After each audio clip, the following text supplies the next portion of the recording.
Living like Larry. Living like Larry. Got engaged 10 minutes ago. Oh, Love that for you. a choice? It was interpreted apparently. Yo. Question. Ring. Yeah. What color ring pop did they give you? Well, Blood? no. Yeah. Also, yeah. So, Blood colored. I'm getting married. You didn't answer the question. What flavor ring pop did they give you? Cherry? I said That'll blood. suffice for now. Blood flavor. Whose blood? His own. Yeah, mama. Oh. And now her own. Rings were exchanged. Yeah. They're that couple. Remember, if you're serious, kids, use blue raspberry. That's how you know it's a real one. Fucking love blue raspberry. Blue raspberry anything. Blue raspberry anything is like sweet tears of the gods. Honestly. Something about this raspberry. I don't know. I think as a kid I wasn't a fan of it. Now as an adult, I'm like, this is like the shit. Like this is this Raspberry. What flavor is blue raspberry? blue. It is so Blue. flavor. It is truly flavor of all Right. time. Okay, that's what I thought. What I- kind of flavor? Yeah, yeah. What kind of ice cream do you want? I want blue, please. Blue. Just blue. Boobag. Blue. It is not a flavor that ever appears naturally in nature in any capacity, and that's why I enjoy it. The same. That's me and Blue Moon ice cream, honestly. It is. It looks like some stuff that you're like, my stomach will like cry from this, but God, I could devour a whole thing of Blue Moon ice cream. That was so good. And drop. Beautiful. I got addicted to gambling a little bit. Yeah, oh my god, that run was crazy. Insane. I thought I was gonna lose all. I went in there thinking that I was gonna like lose everything. Lose everything, and you guys got and like 300 continue more. to go You into doubled my the pot. money. Fully crazy. I thought I was gonna come out broke.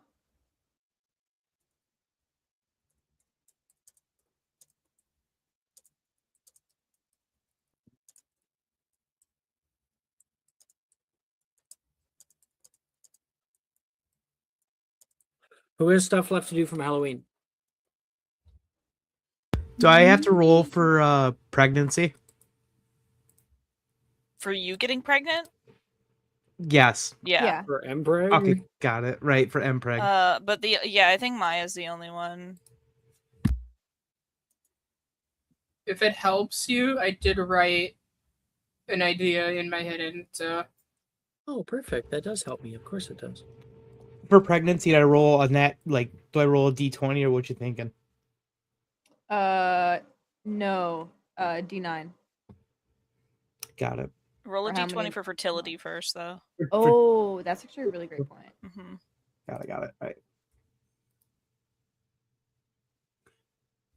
It'll be really funny if I get a nat 20 on this.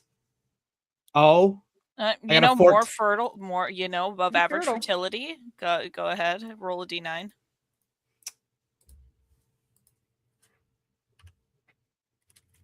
include it.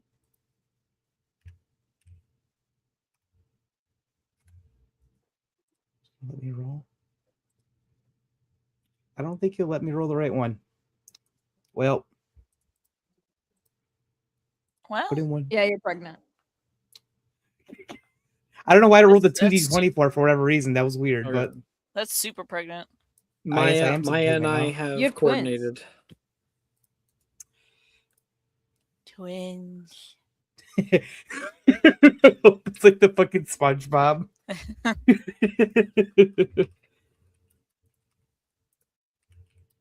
Can't believe me and Renace are having twins. That's crazy.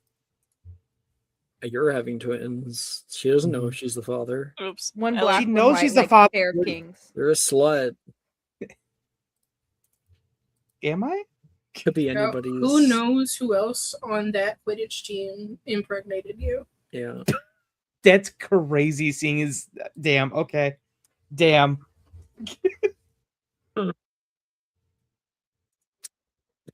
Less people been Alright. using the. Never mind. We gotta start. Gotta start.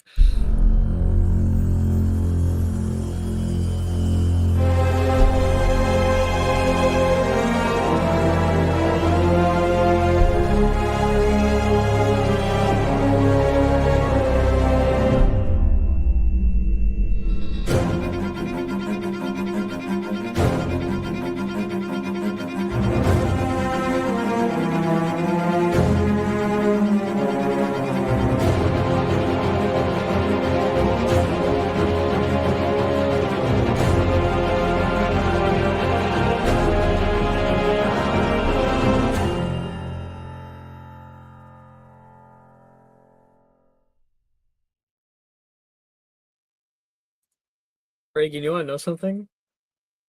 You can see me the whole time. Yeah. Oh, I know. Awesome. Fuck yeah. Like, yeah, I love that energy. It is a pretty great one. Done by OPP Musical. Welcome everybody to Magic and Mysterium for Tuesday night. We have a special episode planned for you guys. And I can't wait to get into all of it. Last episode, we were at the Halloween party that was hosted by Mr. Lucian Aveline.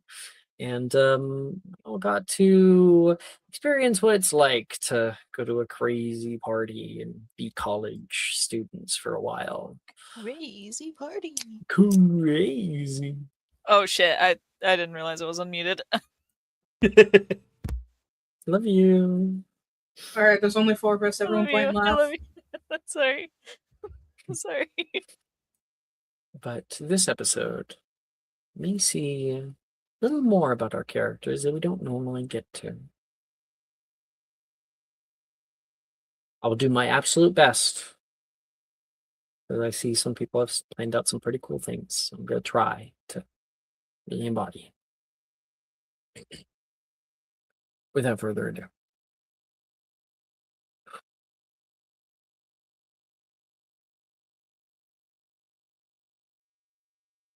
Control. It's a funny fallacy to contemplate, isn't it? Cannot control whether people hurt you. Cannot control the movements of war. Cannot control earthquakes, or the sea, or the movements of the planets, or the flow of the sun, or the turning of the Milky Way, or the light of distant stars. Yet, as people, we clamor for it, don't we? Constantly at odds with what we think needs to, or should be, within our control. I struggle with it.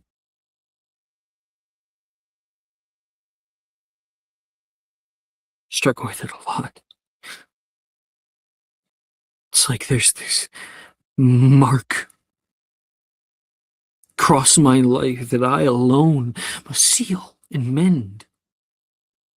Like lifting 2 continents and pushing them together to be whole. As if I am alone responsible for it, or for avoiding it, or changing it. And if I am incapable, if I am too weak, it is ultimately and only my fault.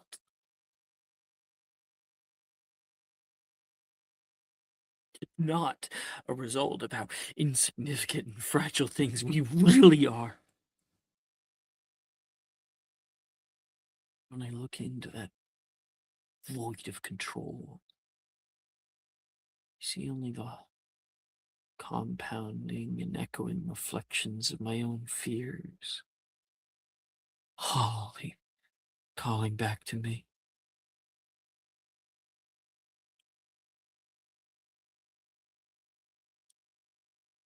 We're all happier believing we can do something about it.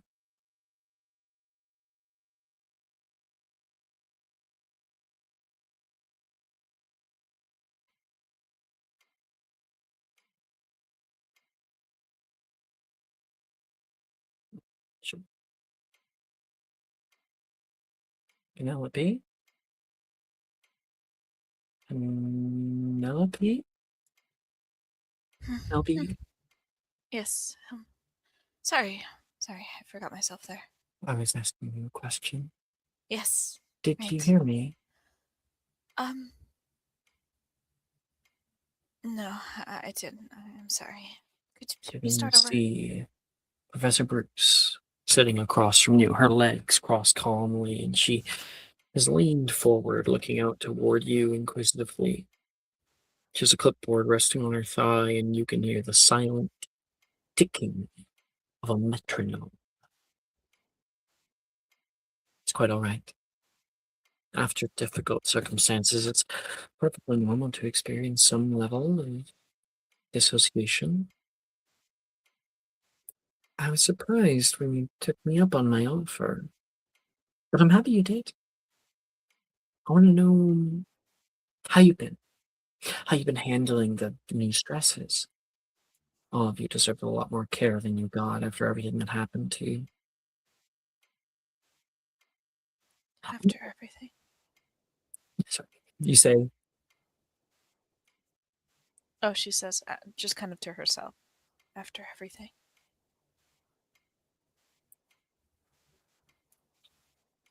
I'm going to list some things, and I'd like you to tell me what you've been experiencing, okay? Are you ready? I will try. Okay. Question number 1. When you go down to sleep, does it come easily, or does it feel like a bit of a fight? Fight! Fight! You hear a voice enter from your subconscious loudly leave. Penelope?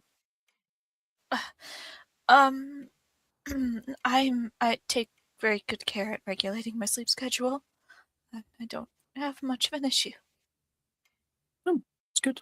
She says, check marks off.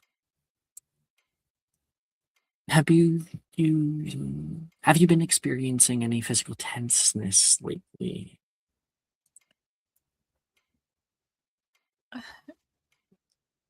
Yes, no? A bit. Where would you say you feel it most? Shoulders, back, chest. Okay, just gonna write that down. Look at the scratching of her quill in your heart, beating faster. Your breath coming and going like you can feel it, like you're aware of breathing. What about tremors? Feel the whole room shaking around you, the floor cracking like it's going to give way. Shaking? Anything like that? No. But, what about shortness of breath? Like you can't physically get yourself to breathe deeply.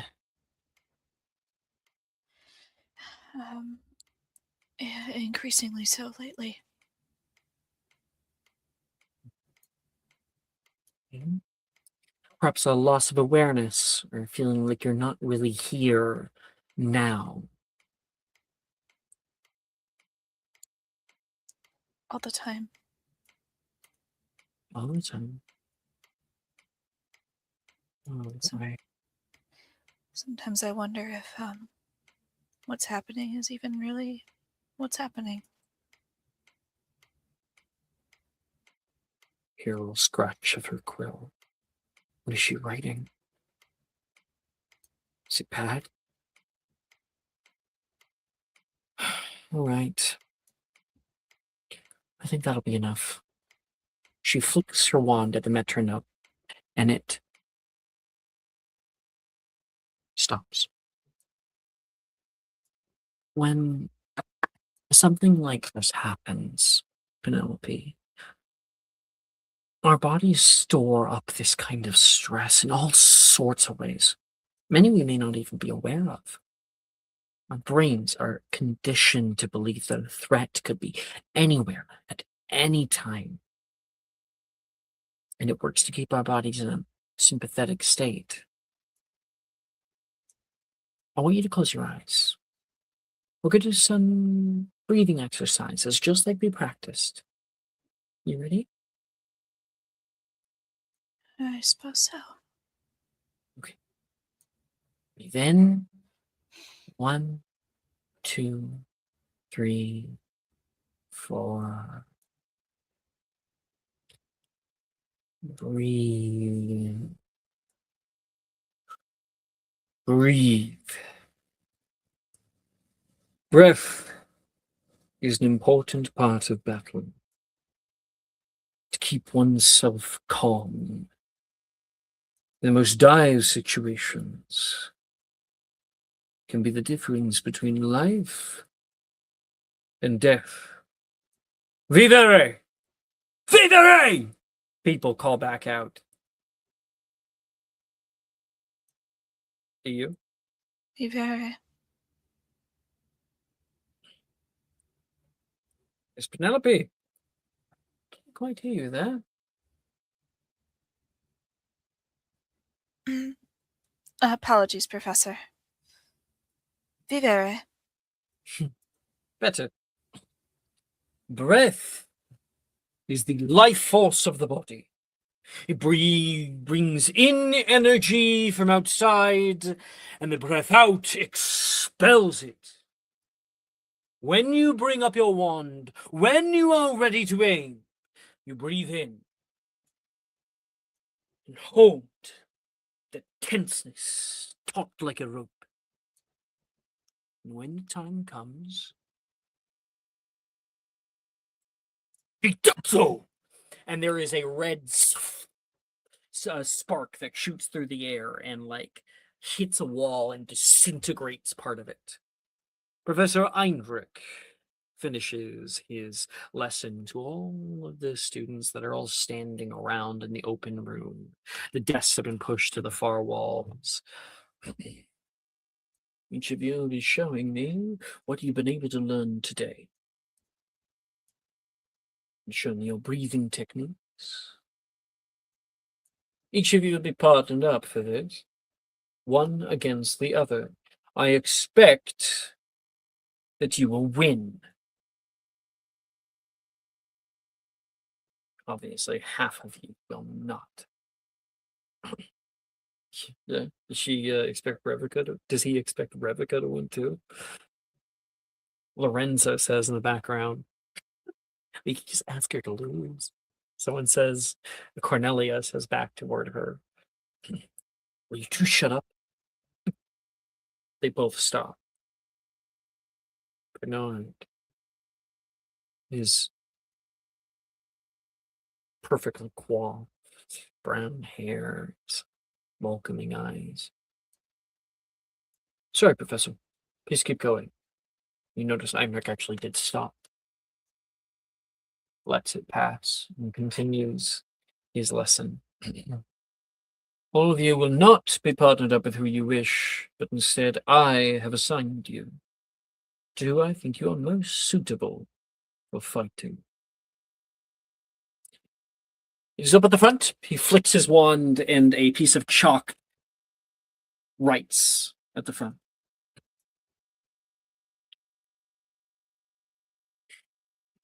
Were you there? Bernard says, stepping up beside you.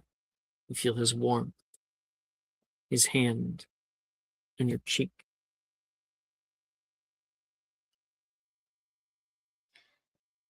I was thinking trying to absorb the lesson and got a bit lost in it. Won't happen again. Good.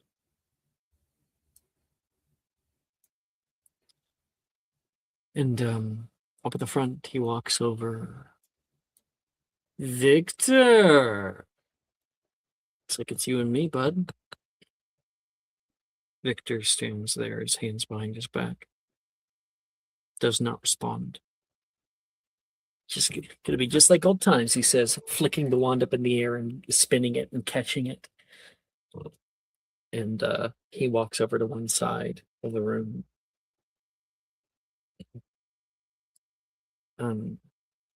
He walks past Aloysia, and Aloysia fucking mean mugs him.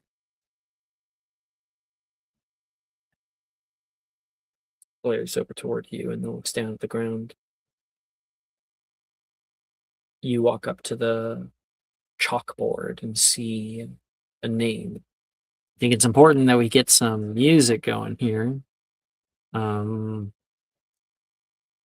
boy. I'm thinking it's only fitting that we get the Dark Arts playlist going.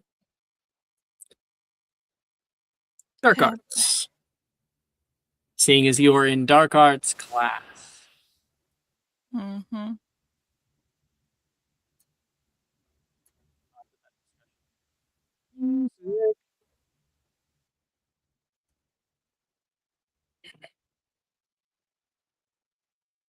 Okay. You go up to the front. You see the name Wilfred Gideon.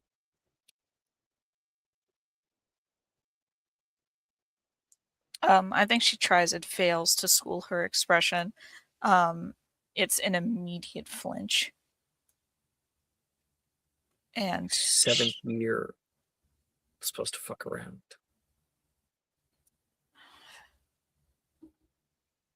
she looks for him. Make a perception check. Okay.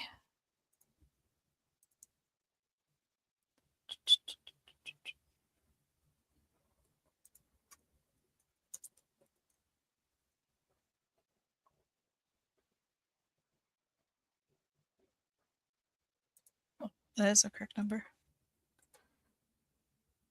26. You find him amidst a part of the room where there's not many other people. Unlike at Hogwarts, he was the center of every friend group. He was always social butterfly. Here, no one. Just him in the corner of the room. He's pacing back and forth. He's flipping his wand a few times.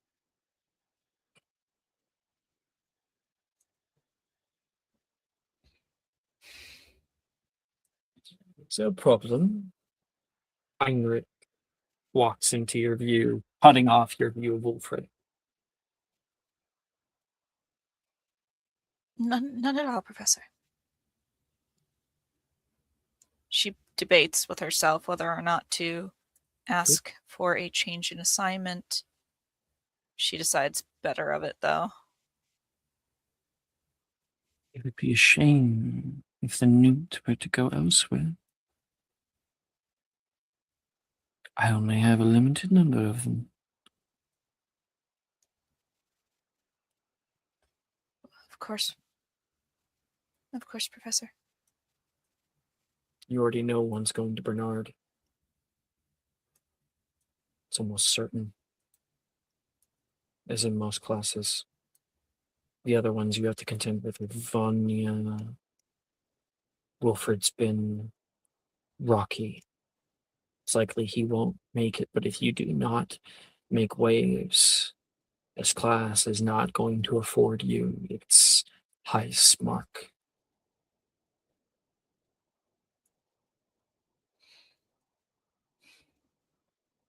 You go over to the other side. Oh, yeah. And she can't afford she can't afford to let that go.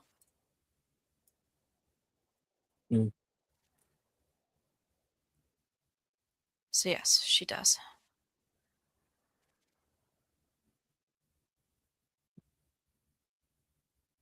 You walk to one side. You hear a voice say, "That's rough. You know he's doing that to fuck with you." Victor says,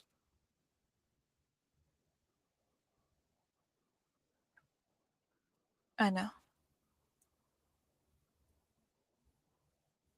But there aren't exactly any other options, are there? "Could fail the class like the rest of us." Not where I'm going.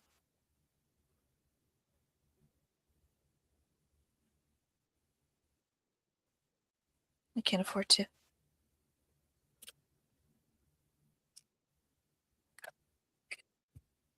You can hear nearby, "Come on! I got Revica? Are you fucking kidding me?" Cornelia says toward Professor Heinrich. "You have a problem with my decision for you." "Absolutely. How am I supposed to show that I have power in this class if you pair me with that?" She points toward one of the girls nearby. "I'm sure you'll think of something. Revica will put up a good fight, won't she?" "Do you want me to put up a good..." "Yes! Yes, I will put up a good fight." Such bullshit. "Oh, is that?" "I said it was bullshit."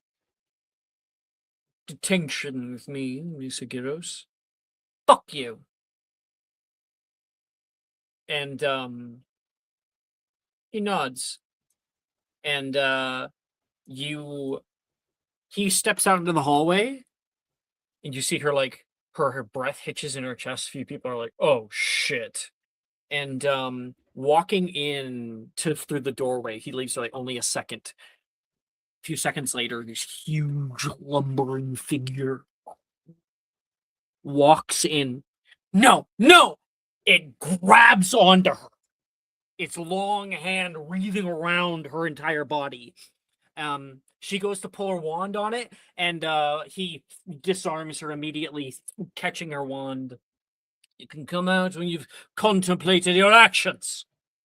And she gets pulled away, screaming, to the room of contemplation.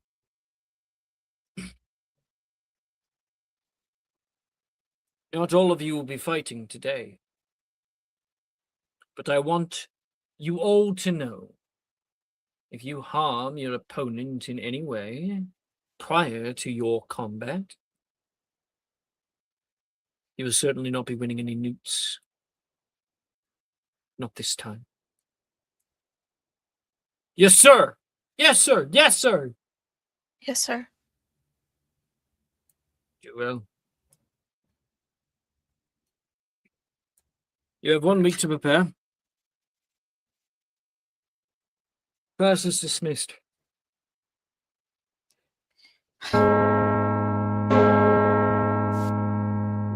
Bell wow chimes over everyone's heads. And you're back out into the hallway. We step out into the snowy expanse of Durmstrang Castle. Triumvirate towers rising to the left, and people moving down the snowy paths from building to building, you with big furs over you.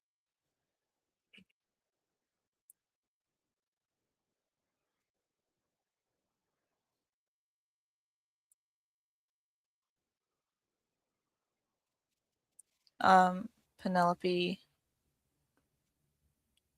tries not to run, but she moves like very quickly with purpose to her next, I guess, her next class. And if there is no class to her study hall, she tries to keep a very diligent schedule where she is very busy. Probably spend a lot of time in the library. Mm-hmm. Indeed.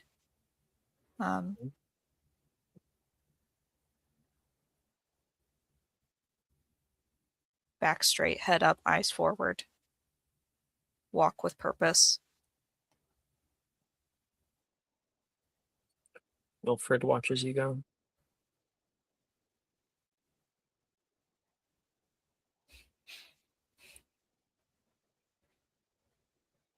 He doesn't say anything to you. And you don't say anything to him. He turns a different way toward the sanctuary. And their scene fades away. Good opening scene.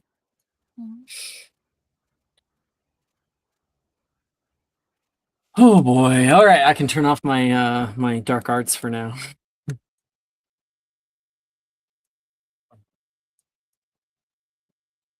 Okay.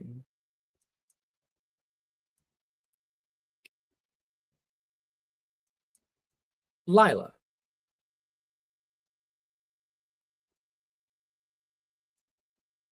Mhm. That night, Colin and you. It's kind of awkward at first. He's certainly not the kind of person who knows how to make a girl swoon. That doesn't mean there's not something that you've come to enjoy being in his presence. What do you think that is? He is comfortable when she has nothing left to say, but also is content to let her talk when she gets on her soapbox and just keeps talking. He's a yapper, but also a listener. Mm-hmm. He doesn't try to shut her up.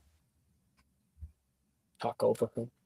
Sometimes he gets overzealous about something, But it's heartwarming. he often is like, "Oh, sorry, you were talking." Mm-hmm. It's a gentleman. You and him, at least he isn't the most suited toward dancing like this. But you end up finding a bit of food, talking the night away. You walk throughout that party around people who are making out or playing games or doing beer pong. Mm-hmm. And even after the party was well over, we find ourselves like it's late at night. We're walking around the streets of Hogsmeade. And it was closed.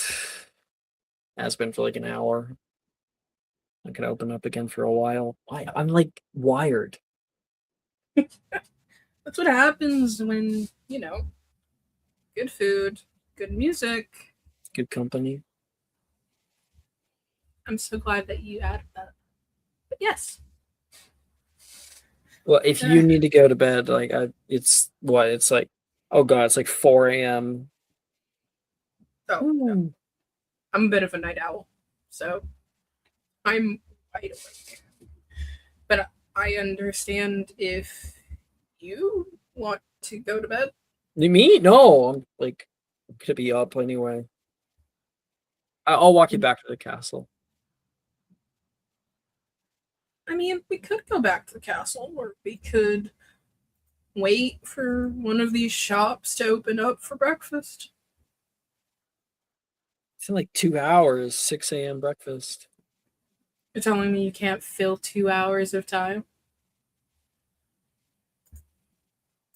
He walks around Hogsmeade with you. Stops at like one of the at one of the wells, and it's like in Cadogan Plaza. They used to always throw a coin in here and make a wish. Everyone does in the village. When was the last time you made one? I had to be like 15.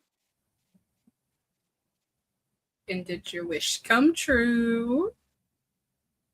No, because I wish to be Hogwarts prefect.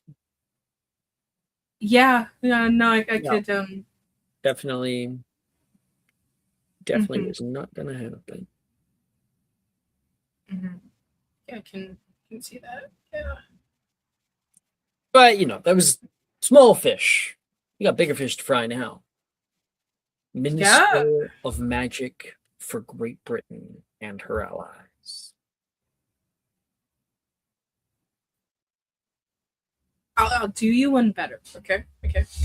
Minister for Great Britain and her allies, but the youngest Minister of Magic. Ooh. An Order of Merlin first class. Which of course is like reserved for like Harry Potter. That's it. Like it has to be like the biggest heroes in the Wizarding world. Merlin himself. Absolutely. Posthumously. 100%. You'll get like a corner office and everything. That's dream big, huh? Of course. If we don't dream big. I think I have a good nut. Here. You want one? Pulls out a little bronze coin, a nut. You want some nuts? That didn't. And no, you cracked a joke, whether you intended to or not. UT nut.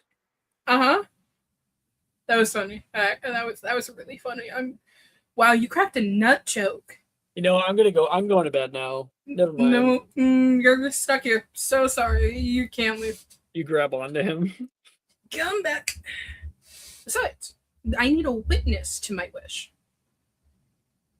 Yeah, do you need it notarized and put in triplicate as well? You can do that? Actually, I can, but that was a joke. I don't know. I think that's kind of hot. Yeah, sure. Oh, one Throw day. his coin in. Ding. You hear it sploosh into water down below. Okay. Your turn.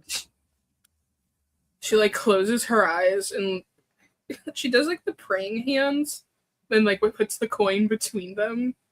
Well, are you gonna tell me or not? I'm manifesting. Okay. I am wishing to find something that I've been looking for. Something.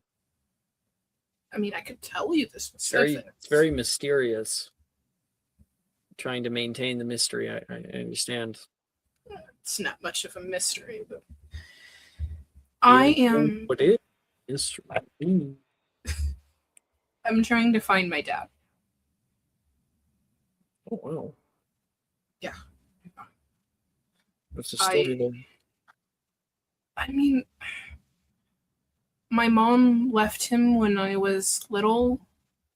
Took me with her, and never told me his name. Never told me where he lives. Just that he lived in the country, and she never really spoke about him. Damn. Yeah. Sorry. I never knew my dad either. Sorry to hear that. Never asked my grandma what happened. She always has like a different story to tell me. Oh. There was a fire. Died in a car accident. Got taken away by birds. That was a weird one. Children of the Verdant Path teach us that we shouldn't ask questions about our life before. That we should surrender it to nature, as nature has surrendered us back to them. I'm not really one for philosophy. But if I was, it doesn't sound half bad. Make your wish. Now that I'm witness to it. This does count as it being notarized, right? No, but I'm sure it'll be enough for the well ferry. Okay. She like closes her eyes, takes a deep breath, and pops it in.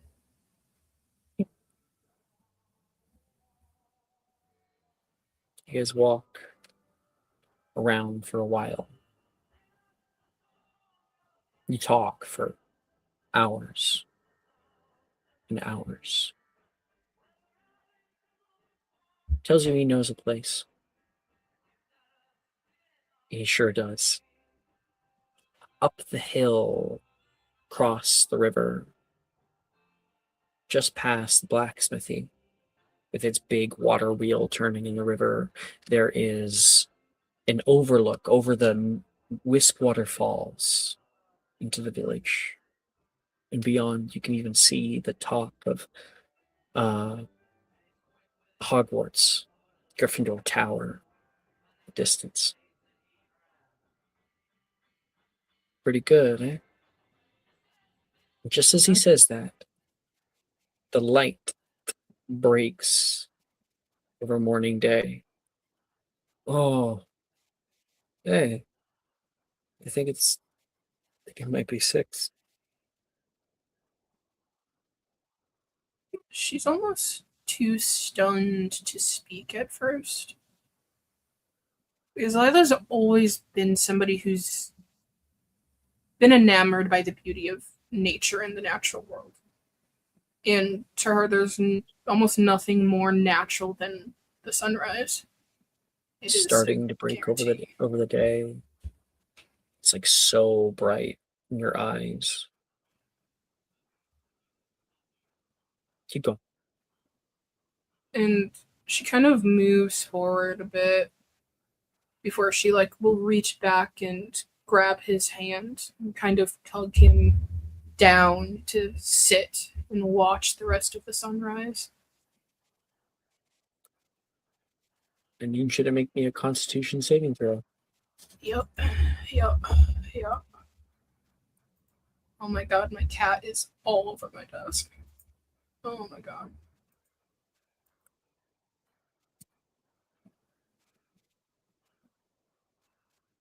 Ooh. Do I have inspo? Did someone unmute? I was sorry. I did. I'd be really checking for inspo. I was gonna offer a whatchamacallit, Load that subscribe before I there. use my inspo. Please, if you don't mind. Thank you. Oh no. It's a 7, so I will have to use my inspo. Trying to see the sunset, man. Nope, what's not meant to be. But you lay there, the more you feel discomfort. And like something within you is trying to shy away, is trying to pull. There's this constant like move, leave, push from you, and you eventually have to. You stand up. What are you doing? Breakfast. We should go to breakfast.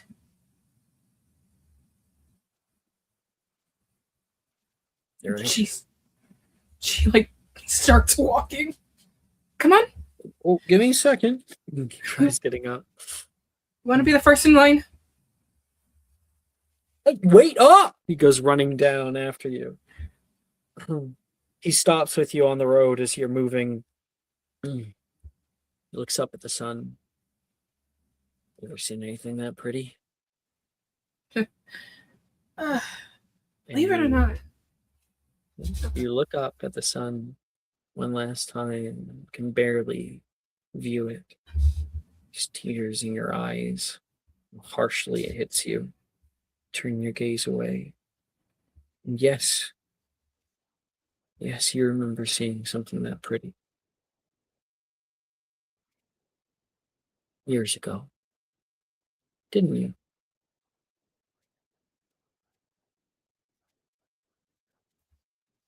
Mm-hmm. When was this? Set the scene. Let me first change my art. Let's see. Baby Lila.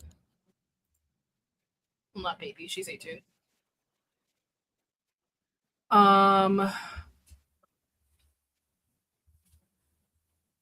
As the scene shifts away from them as they sort of duck into the first open space they can find for breakfast, Lila remembers arriving at school. She never thought she would make it to 7th year, even at Overwarning.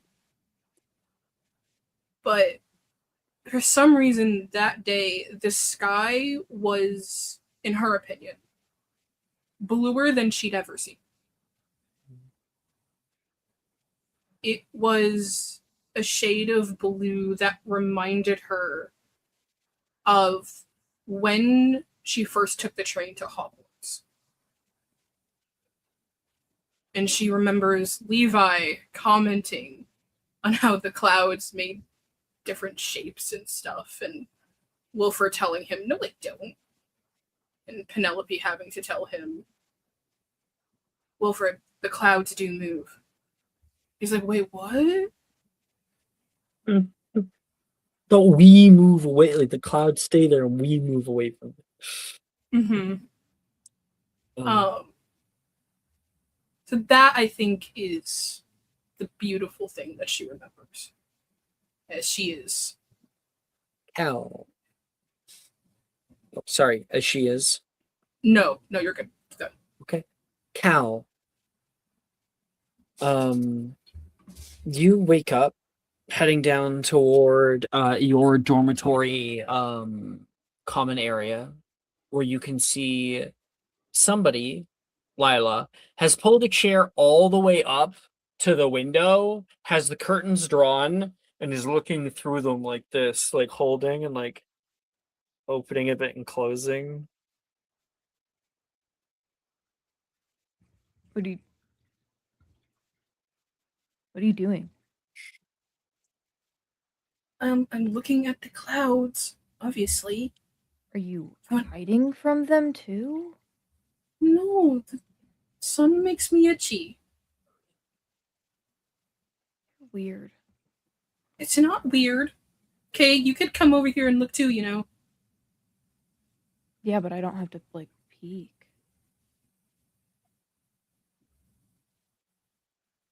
They're really Hey, I'll pretty look. clouds. I'll look. And I'm just saying, you know, you could engage in the things that I also like, Cal. That is a part of being best friends. Why don't we describe the characters as they look now? Really quickly. You go first, Reagan. Cal is kind of like a swimmer type build. He's probably around his like grownish height. Yeah, like 6'1". Much skinnier here. Boop. Much like longer, floppier hair, but still the bright blonde of him. And he's kind of just like in his pajamas, which is a big t-shirt and boxers, just straight up.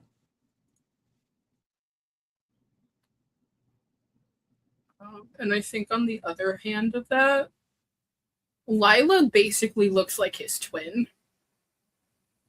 I think at this point they are often mistaken for twins. And I will post her art because I redid it. They look very similar, other than really their eyes. Yeah, her hair is just as long as it is now. She's a little like thinner she's a little thinner in the face. And yeah, she is wearing one of her signature flower crowns at this point.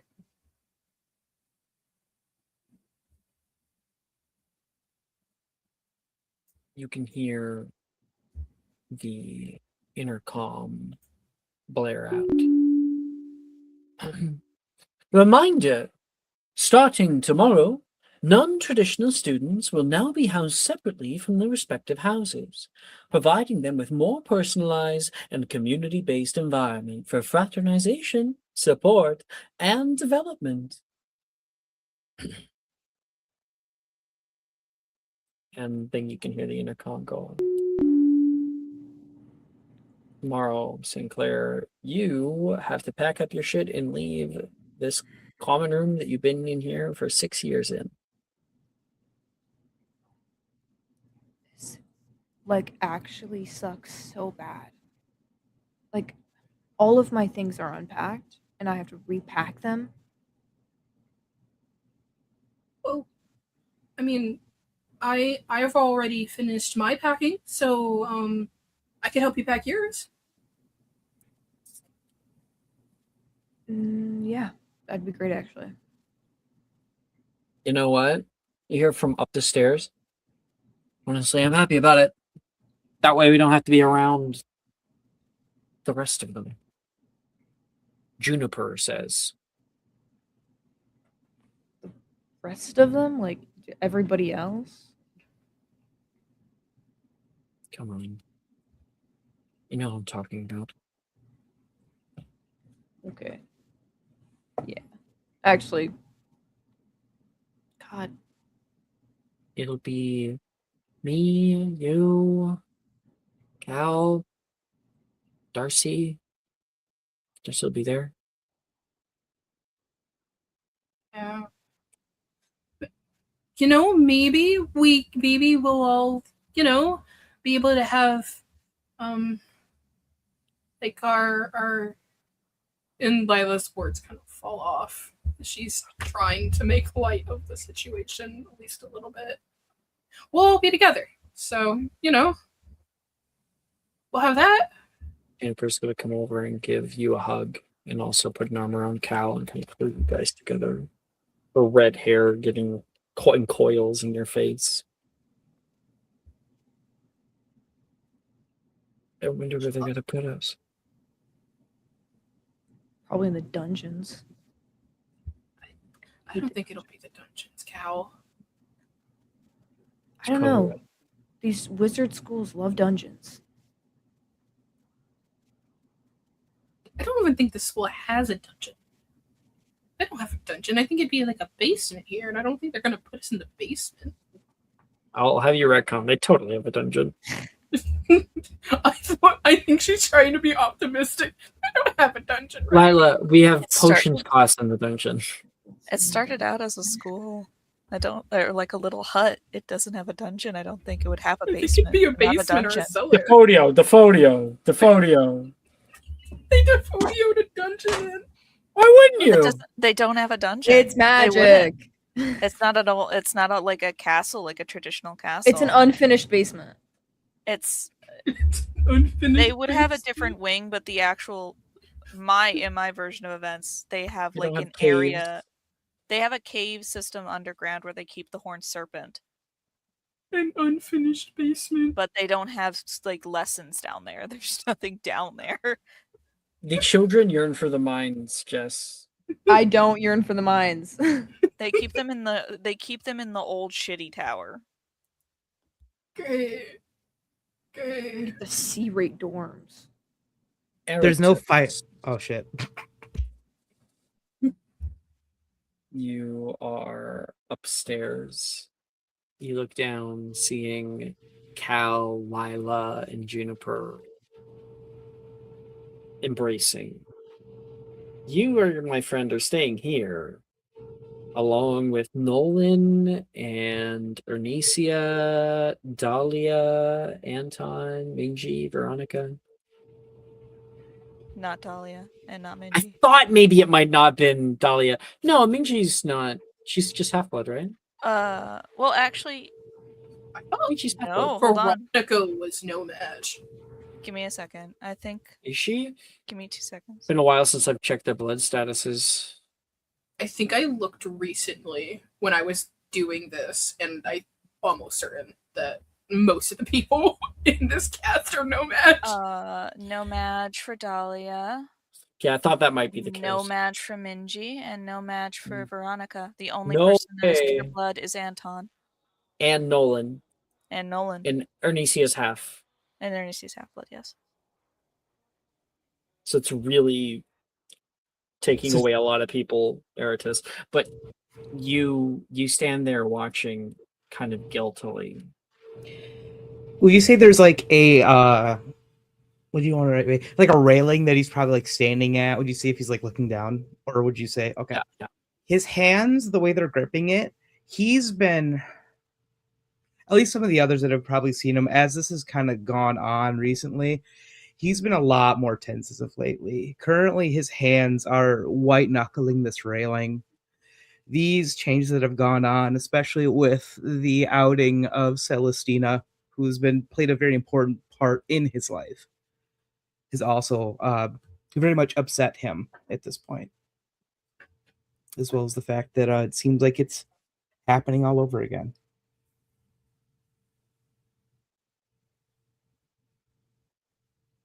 Why don't you go talk to them?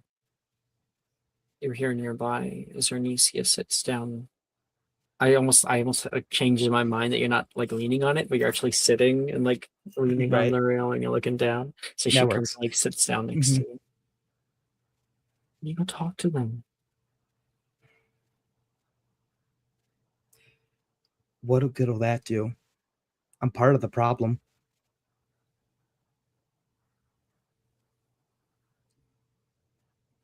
Fucking happened again. Fucking happened again. She puts a hand over and tries to grab like your shoulder, and then you did the fucking, and she like pulls it with her hand.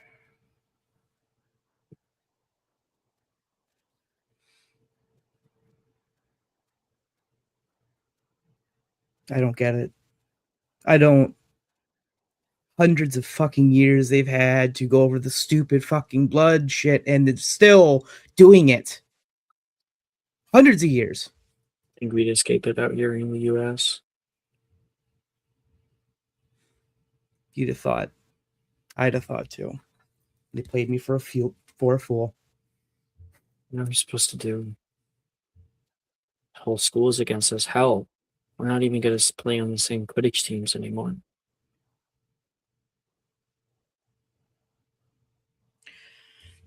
I can't stand by anymore. I gotta figure something out. It's 7th year. Don't get expelled. Can't do that. Your parents would be furious.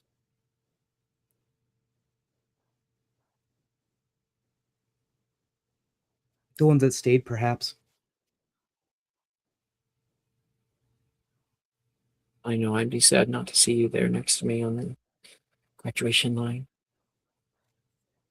And I'm sure that they wouldn't want you to do that. Throw it all away, and as if like you're actually going to do anything.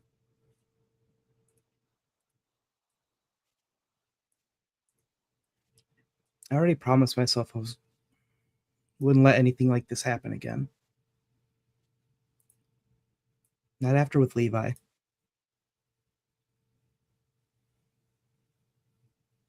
She looks down. Takes a deep breath. I get it.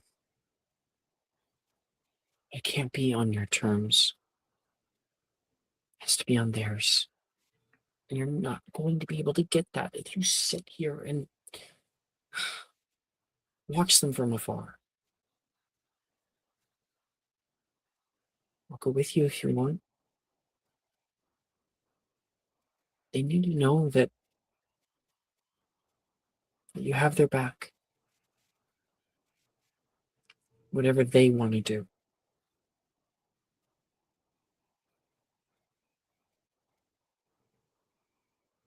As she kind of says that she'll go down with him, he kind of like his head turns over just enough, whereas like his eye, he can just see her a little bit further out of the corner of his eye. I'd be appreciative. Puts a hand on your back, gives it like a little rub, and smacks it hard. Ow. And she stands up. Come on. gives her hand down, picks you up, and you head down the stairs to where they are. Would you like to describe your character as he walks into the scene? Yeah. So Eris right now, let's see. This would you say this is like a more casual day today, or do you say it's still like a school day? Like School day. it's a school day, so okay. So he's But probably wearing I feel like the uniform isn't as enforced. strong. Okay. Yeah. I feel Especially like for he's 7th years. right. I think for him, he is wearing his like in the picture, like it shows his Overmorning Quidditch varsity jacket that he has on. Where's the art? Let me drop the art in. Hold on. Let me grab it from the thing. I see it. I see it. Here, I'll drop it in the thing if you need for putting it up on screen. Castle looks so much like Hogwarts. I know, I'm It sorry. It was stands the best it could overall. look, but the art looks so good. I couldn't help it. His hair's definitely a lot longer, a little bit more unkempt in that more like grunge era of his life. And He's then definitely not Nisia's more built, right as a bit right skinnier. behind you. I think right now she's got her hair in like long beaded braids. Mhm.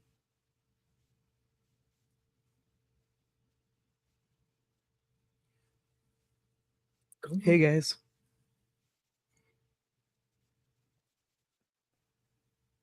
What's up? What do you want? Juniper says. Hi, Art. Hey Lila. I wanted to come talk with you guys about this bullshit that's going on.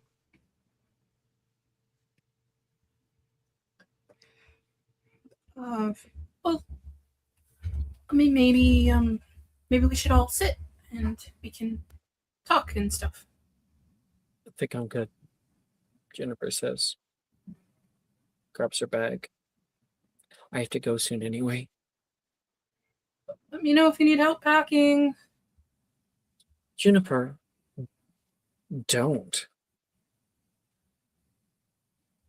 As if you didn't. As if you weren't there right beside Gemma back in first year. Still there now. No, that's not what I'm doing at all. The door like slams. You see Eris kind of flinch when she said that, and then as she goes back and leaves, you see him kind of flinch again. He looks very hurt, but he's very much like trying to like, how do I want to describe it? Like trying to wash it away and force it back inside as he kind of puts back on more neutral face. She's always been a bit of a hothead. Yeah, I think she's just sad. I don't blame her. She looks a cow.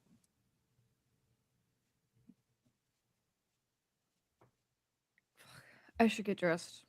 Something. Or whatever. Eric just wanted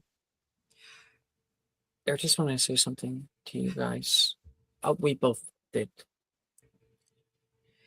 You see, Eris is like, his eyes are like he's trying to look at you guys, and it's part of him feels like he can't. So his eyes are constantly shifting down to the floor, back up, and it's like this, like he's kind of grasping more for air in his chest. He's trying to like his jaw moves. He's trying to like formulate the words. I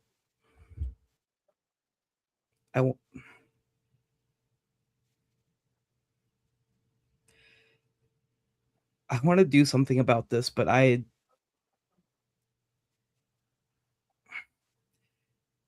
don't want to get you guys hurt or do anything you guys wouldn't want me to do on your behalf or anyone else's.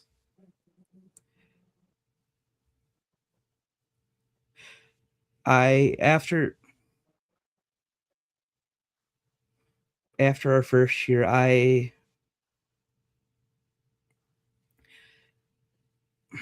I've been trying my hardest, and I promised myself it wouldn't happen again. That whatever came our way, I'd be able to do my best. Either stop this from happening, or at least try and do something. And I feel like I'm back here at square one. In our first year again, feeling so small, unable to do anything, and I couldn't live with myself if I didn't do anything.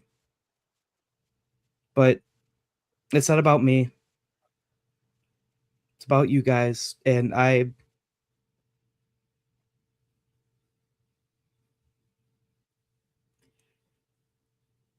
Were you still going to be our friend? always. Yes. In fact, that's what we're saying. We're here for you. Whatever you need. Even out there? Of course. She nods. Then I think we'll be okay. Right, Cal? It's not like we can do anything about it. She like slumped in a chair or something. Just absolutely just sulking. Just Mhm. besides, it's not like it's your guys' fault.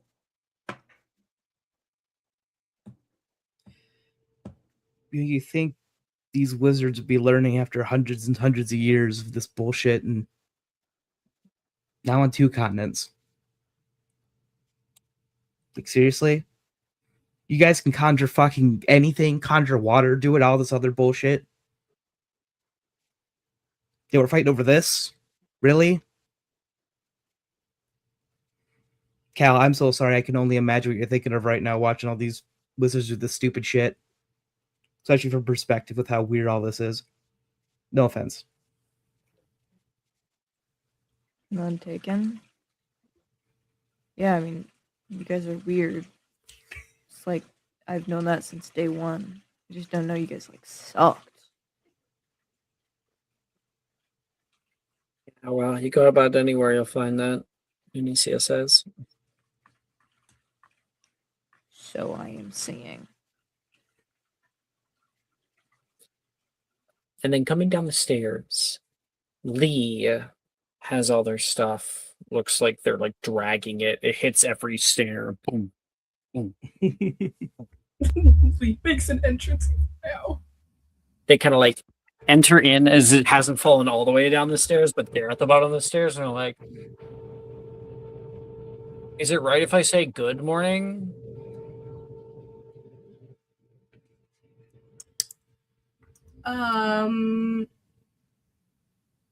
Yes? Boom, boom, boom, boom. Oh, Lee, you have to go too, don't you? What? That's not the worst part. What? Minji's coming with us. There's thunder suddenly outside. The rain's coming down. Oh no. It's like the worst part about all of this. I think like Lila goes and like wraps her arms around Lee. That's okay. I'll still be there. You want to make out? Will that make you feel better? Okay. Please not while I'm in the room. Bernicia says. Please, while I'm in the room. Oh my Yeah, god. for Lila. Fucking insane. The blonde people in this dorm room need to fucking stop. Hey, I'd watch anyone make out. I mean, I didn't say nothing.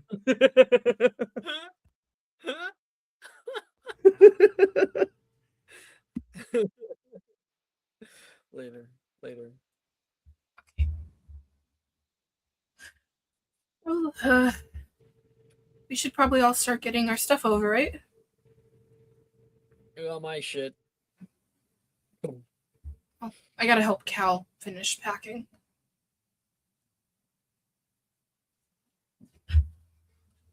Cal, I know that look. You can't leave your stuff there. It's just like Come- it'll be there. Yeah, but you can't go back and forth every single day every time you need something. I could make Art do it for me. Art, would you do that? Yeah, You would do that. I'll sneak shit. We'll Like figure it out. all of my outfits every day. art is not a pack mule. Fine. I'm just Her niece throwing would be stuff in my otherwise. bags. Like, however you need, unless, of course, you're being a lazy fuck. Lazy fuck. All right, we're gonna go pack, and everything's gonna be okay. Everything's gonna be fine, and we'll all be together, and everything will be fine. We cut to us walking through the halls of Ilvermorny, going to various classes where there is now a seating arrangement. Certain specific students are no longer in your class. Like Eritis, you don't attend the same classes as them anymore. Instead, you're with a bunch of people that you don't know. And you can hear. It was a lovely day. Another lovely day. Ulysses Hold, the newest headmaster of head of the Office for Magical Relations and Education. It is lovely to be seeing our school coming along with such gusto. It is truly the merit of every witch and wizard that we are able to now embolden our education within. After all, what's more equal than that? It is with great pleasure that I announce a new initiative to foster responsibility, gratitude, and meaningful interaction into the Ilvermorny community. Non-traditional students will now participate in mandatory community service hours as part of their educational development and fostering a culture of charity. The details of this will be released forthright at various information boards. We hope that together we can make a better world. Stronger. Pure.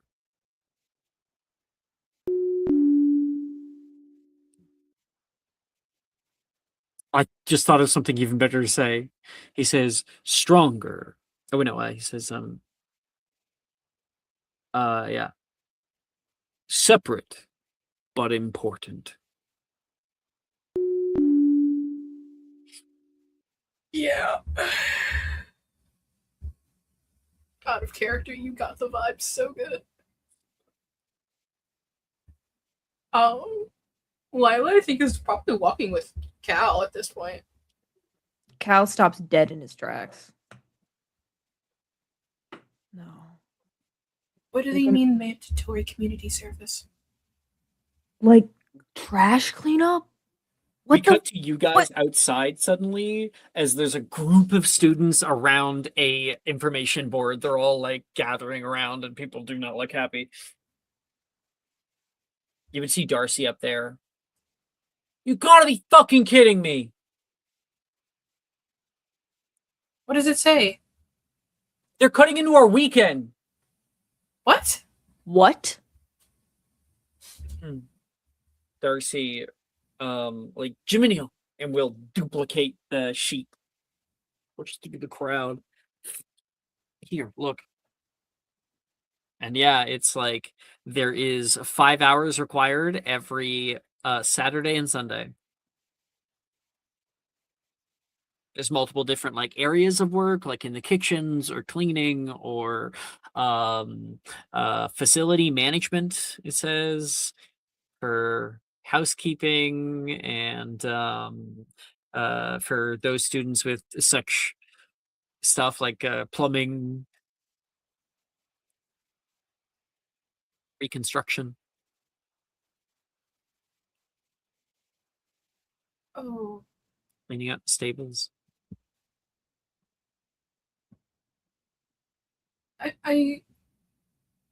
Lila, who's tried to make the best of this, is stunned. She like looks at Cal. Cal, Mail sorting. Cal, I need you to breathe. I need to hit something, and I need to hit something now. Um, And there's a lot of people around me, and it's probably going to be a person. how about it's not? How about we go inside and you can. Quick pause. Just aside. Nolan overhears this and moves away from Cal. Just Cutting my weekends. Uh-huh. Okay, Sacred, man. They can't do that. I know your weekends is cow time. I get it. Maybe we go and we could like punch one of the training dummies, or we could punch a tree. I'll punch a tree. Okay, I let's punch go. a tree. Oh, it's happening. Okay. Cal, make me an athletics check. Gladly. The higher you roll, the cooler it is, and the more it hurts. 23. Make a Constitution saving throw. Gladly. These are my things. Not great on that one. 11. You don't break, but crack multiple bones in your fist. Fuck. Cow. But when he does, he hits it so hard, and it's like at like the start of the year, so like leaves, like almost all the fucking leaves fall down from where they were. Birds fly away from it, and there is a impact crater where his fist was. I gotta get to art so we can Okay. bandage me up. Please be careful. Wait, do you think if my hands hurt, they won't make me do it? Cal, you have 2 hands. No. It turns to No. It's not even No. the weekend, Cal. It's Monday. They have magic. They can cure you. Fuck, they can. I always forget that. Even the common cold too. There's no sick days in the Wizarding World. Unless you get, Callahan, Dragon Romeo, Fox, and even then there's Sinclair? cure. Don't. Yeah, what? What? No.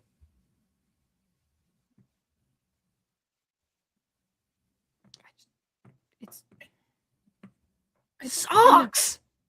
I know, and it's bad. It's really bad, okay? But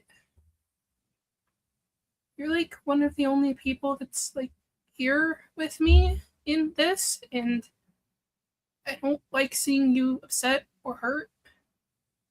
So How else am I supposed to react to this? Give me a way to react and I'll do it. maybe you listen to what Art said. Find a way to fight back. That isn't punching someone in the face. That's literally how you fight back. Not really. I mean, Yeah, Lila, violence is never the answer, right?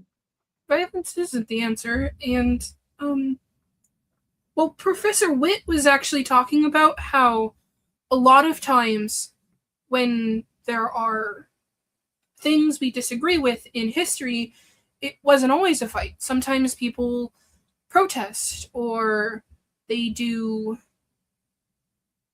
they come up with like petitions against things that they don't agree with. Sometimes they even, cause a bit of chaos. But it's kind of like a last resort. But it doesn't have to be violence. Violence is not good. Falling for the American propaganda. I think I would just prefer it to be violence a little bit. What would Just a little Penelope bit do? of violence. She would, I don't know. She would probably start a petition. Or, she'd probably do nothing because she's a pure. Penelope would think her way out of this. I can't do that. You can't do it by yourself. They're literally separating us. They're literally making us by ourselves. Cal, if we lose hope, then what do we do? If we have nothing to believe in, or if we stop hoping that things will get better, what are we supposed to do? Kill them? Q Born in the USA start playing. It's how they won the other Wizarding World. Back They in killed Black. the Death Eaters. You see, like, Lila's face gets very upset.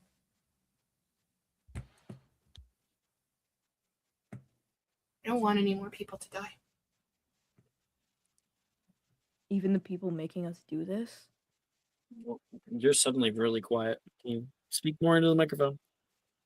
Even the people making us do this? It is not up to us who lives and who dies. But we do get to decide how we react to things.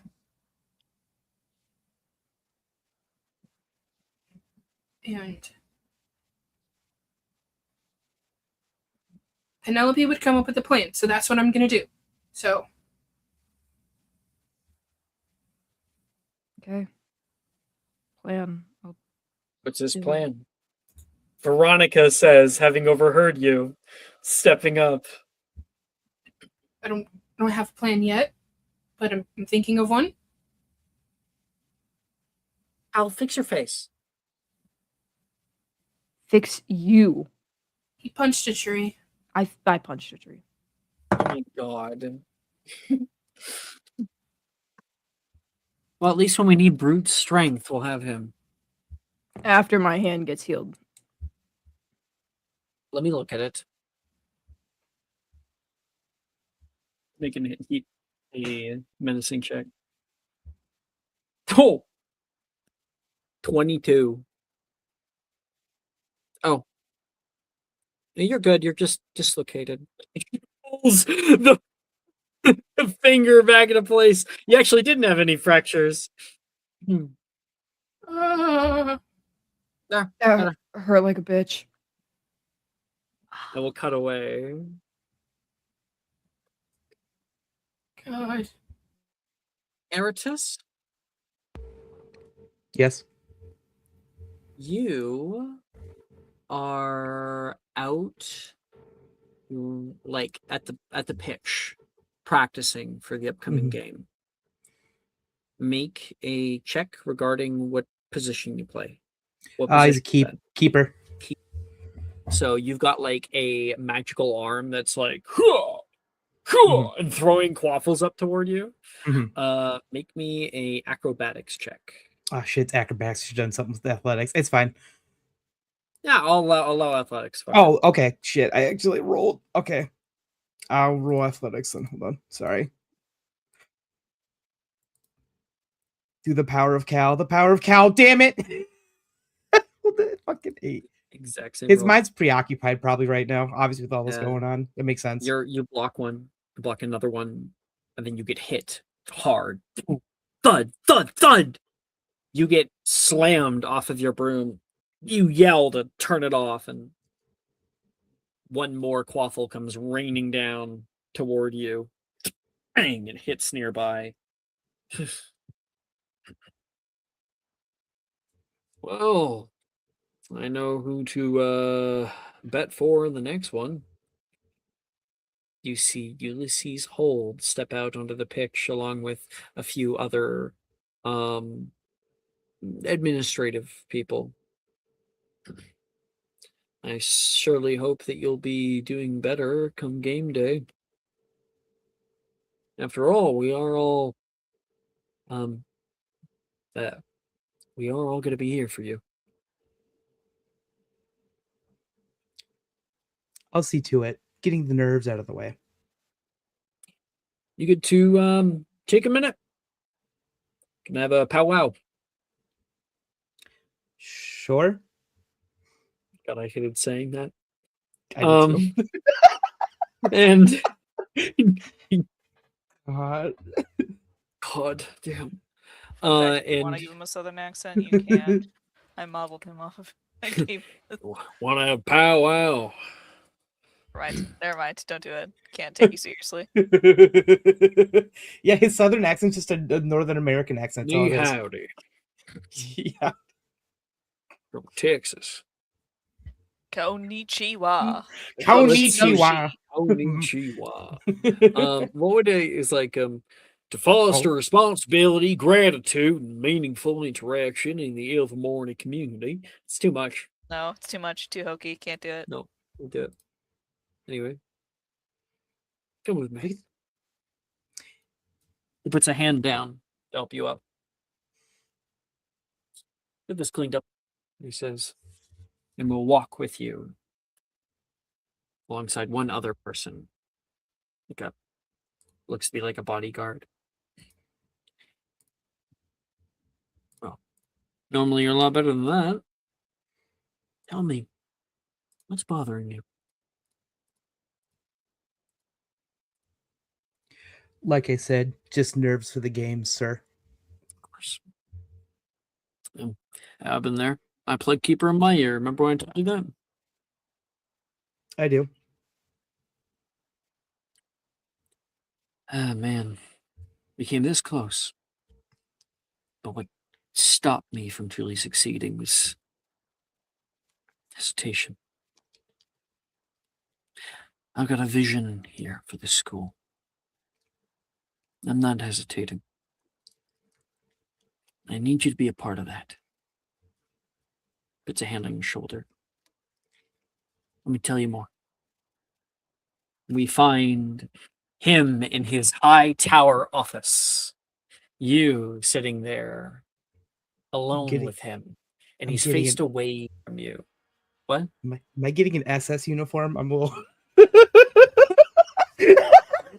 Damn, bro. I'm just saying. Oh my god. Sorry. Let's continue. You're the one who owns Mein Kampf, okay? You own it? That's so telling. Especially got you because I there. know that you were into like the heathen stuff. That is so telling. I hope you're reformed. I hope I'm so really old. sincerely. Like it is so Never had to telling. reform. That's crazy. You would just, wow. Okay. Well, so There's now two I have to things go that to line up there, buddy. Like I can't ignore them. I gotta make sure. I hope you're cured. I hope you're covered. I hope you're in remission.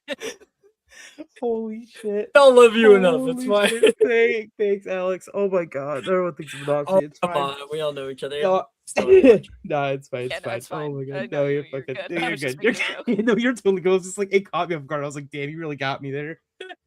Oh, thanks, Grandpa.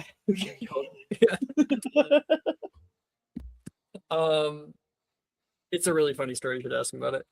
Okay, so he's standing away, looking out the window, looking down into the grounds below. So many students are now helping. This is the weekend, first weekend. They're doing landscaping outside, keeping the fields lush and green, planting flowers. He has his hands behind his back, and he just kind of breathes in deeply.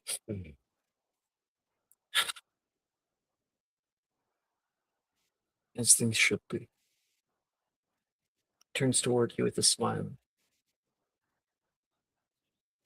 Don't you think? Everything in order, please. Finally, we can start to instill a little bit of pride amongst the more non-traditional of our sectors. You, however, Mr. Aratus, I've been told by many of your peers and also the faculty members that you're excelling in our classes. I see that despite coming from different parts of the world, you still hold those same values that we do. And I want to say I appreciate it, considering everything that's happened. My condolences. That you've remained strong through it all.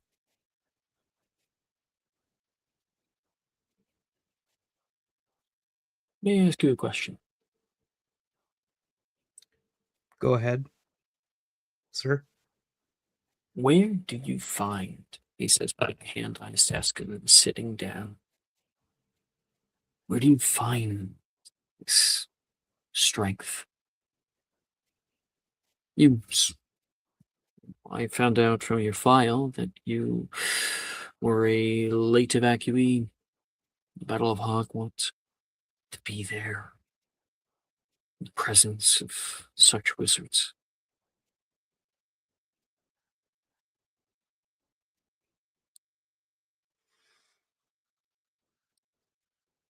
Did what you had to do. Wasn't as much thought to it. I'm not talking about surviving that day. Talking about every day since, he says, kind of putting a hand down, tapping it on his desk.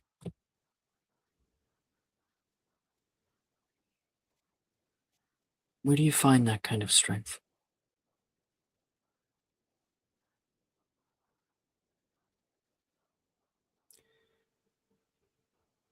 With those I hold dear,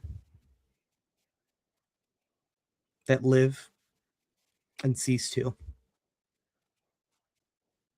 in their memory. Oh, shit. I smacked the table and then, like, it went away.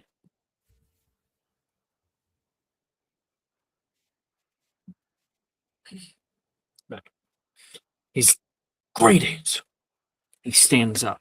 One goes around to the other side and he leans on the corner of his desk. It's not violence that makes us prosper. It's unneeded. Look around you. All things in their proper order. But over time, those that need correction will come to need it. And we will be there. We?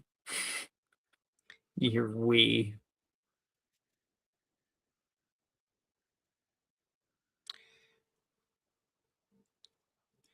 We, sir. Yes.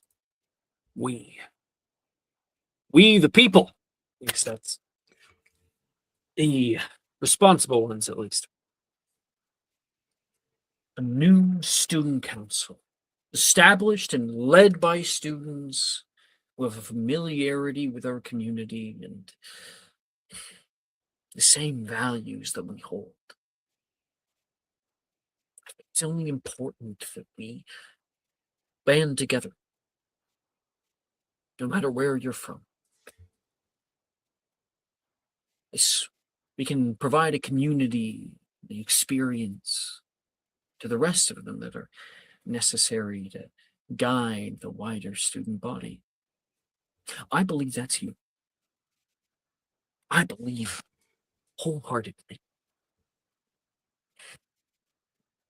I can see how much you care about them.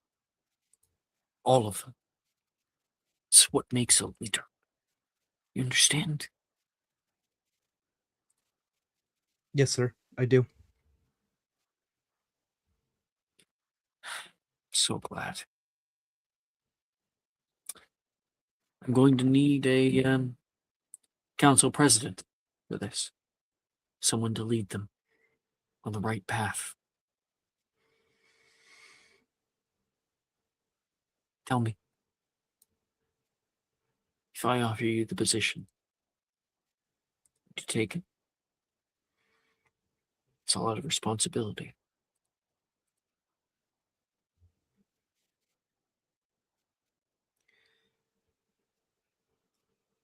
What's going through Eratus's brain right now? God, does he want to get the fuck out of here? This is giving granddad's talks back at the house when they would visit. Jesus Christ, is he living a nightmare? He wants to leave. so bad. He wants to say no to this, to walk out, strike this guy, anything, just leave. Literally. He's just like, get me the hell out. And he's just like, but he's also thinking, if somebody has to set other things in line. How is this going to look? Oh, absolutely horrible. Like, This will look horrible on him. But again, his thought process goes, if I'm not the one that has to be the bad guy here for this, what's the other person that's going to do that will make it worse? And it's this very like, he very obviously should just say no. But in his mind, he's like, I think he's written himself off. I'll be perfectly honest. I think he's written himself off in this way of like, I have to. Even though he has the option to say no.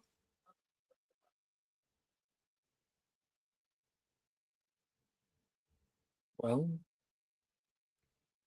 offering you the position of a lifetime.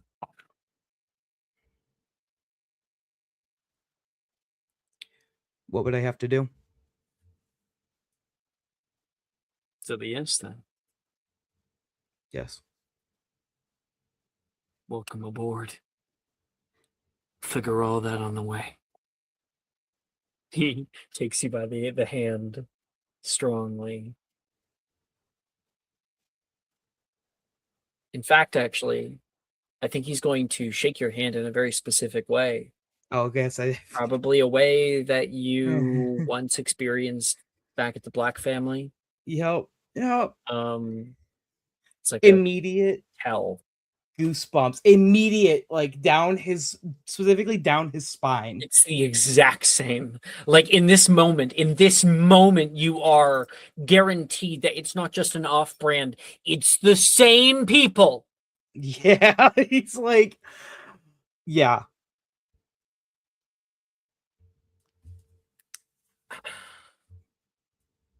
Penelope. Hi. Hi. Meanwhile, back at the other Nazi school. Meanwhile, back at the ranch. It's not a Nazi school. It's a wizard Nazi school.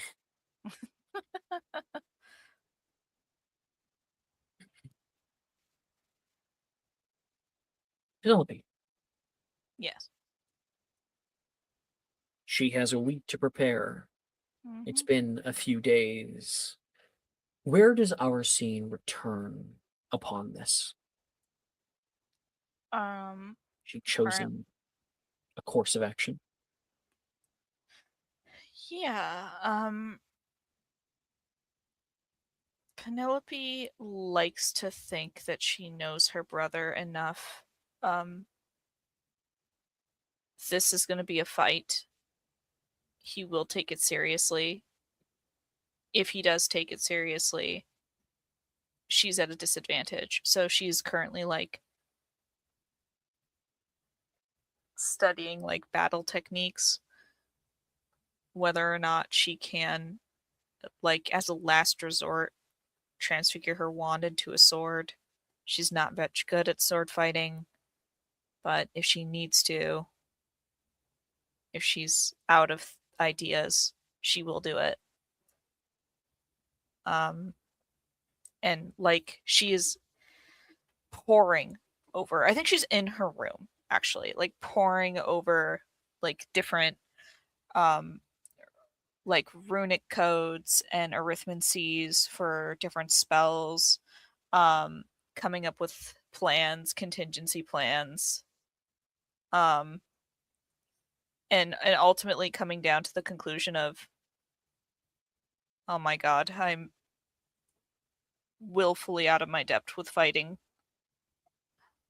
What did your dad do? WWDD. Thinking, what would her father do? Her father would her father would kick his ass. Like, Is that what you're supposed to do? she's supposed to fight. And that's what she's thinking, is like she's thinking like her dad wouldn't hesitate. Roll a charisma The saving school throw. is telling her that the school is telling her that she shouldn't hesitate. But then there's a small little voice. Protect him, Penelope. And it's her mother.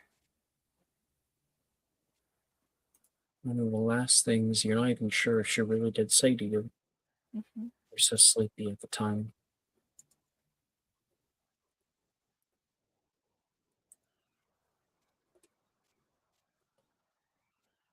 Seven on the charisma save. You haven't cried in a few years. But right now it's all bubbling up.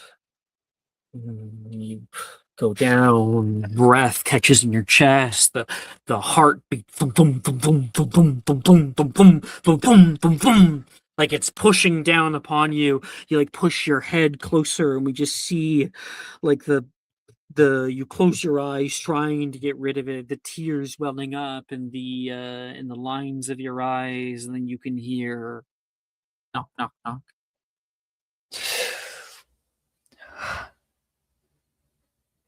She fiddles with her wand. Tercio. I also think when that was happening, there was a flitter of memories between you and Wilfred at Hogwarts and before Mm-hmm. with your mom. The good memories. Oddly enough, the ones that she doesn't want to think about the most. Because it makes everything else harder. You going to open up or what? She gets up and she, like, Tercios her face and, like, tries to make herself presentable and walks over and opens the door. Sorry. Leaning in the doorway is Bernard Holland. You thought I was going to be waiting all night. I'm sorry, Bernard. You're not even wearing anything. What are you doing? I'm sorry. I got... Tonight's special. Puts a hand up and takes your cheek, kind of grabbing a little bit at your neck as well. It's our anniversary. Right. I thought you remembered everything. Can't possibly remember things better than you. Put on the dress I like. Yeah? Okay. I'll wait out here for a few minutes. I'll be quick. He looks into your room, inspecting, and looks up. Who is your roommate, really quick? Her roommate is Cornelia. What's up, Bern? You, happy anniversary, she says back. Thanks. She's like reading a magazine or something. The door closes. Damn, he is pissed at you.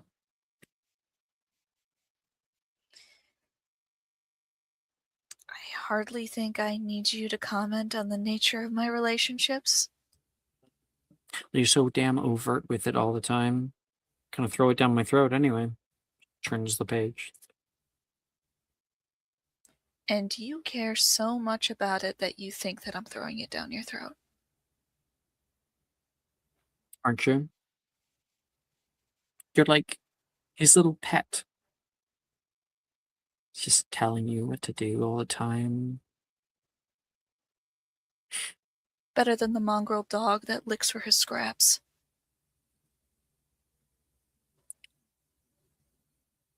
Very funny. turns another page. Takes a fervent breath. You finish putting on a Mhm. dress. What is it? What is it like? This is a red dress. It is like it's a nice dress. It is a cocktail dress kind of style. It plunges a little bit lower than what Penelope would want at this age. Like this is like probably the most revealing thing that I guess quote unquote that she has in her wardrobe. Mm. She would have never bought this for herself. It lays too much on her curves. It's too revealing. It's too cold You know who with it would on. wear this dress?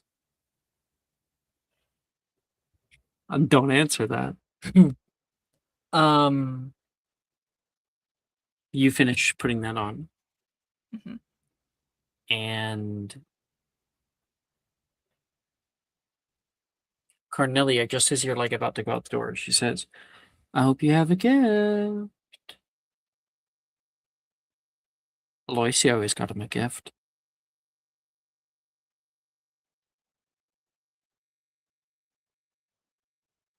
She has her hand on the door handle.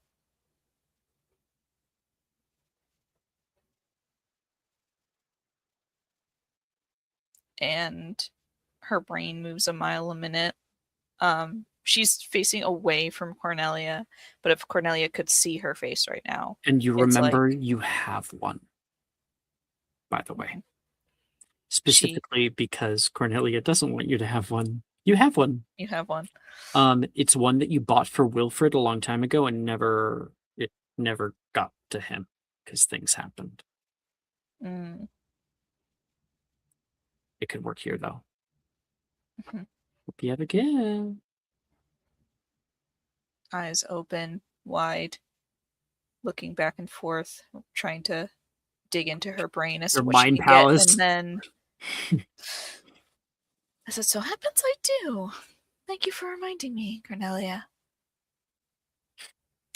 Takes a little sigh like, fuck. She walks over to her closet, leans down, reaches into the very back corner of it, and slides the box out. Shuts it. Happy anniversary. Enjoy your night, Ikiros. You leave She out there. leaves. Our next scene cuts to the Septigium, the place where the members of the Seven reside, and you step into the premier suite, the nicest place in the entirety of Durmstrang. It may as well be a small house. It has multiple floors, a whole tower just to you, the highest place here, wraparound balconies, and there is whole walk-in closets, expanded places. It's very, very warm, even when the rest of the castle is freezing. You walk into the room, and I need to change my music a bit. Oh, this one's fun.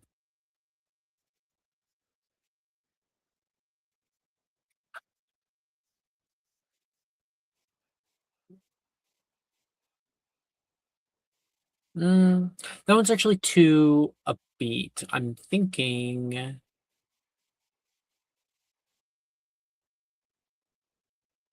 Uh, yeah. I think I like this one. Either way, you can pick whatever one you want.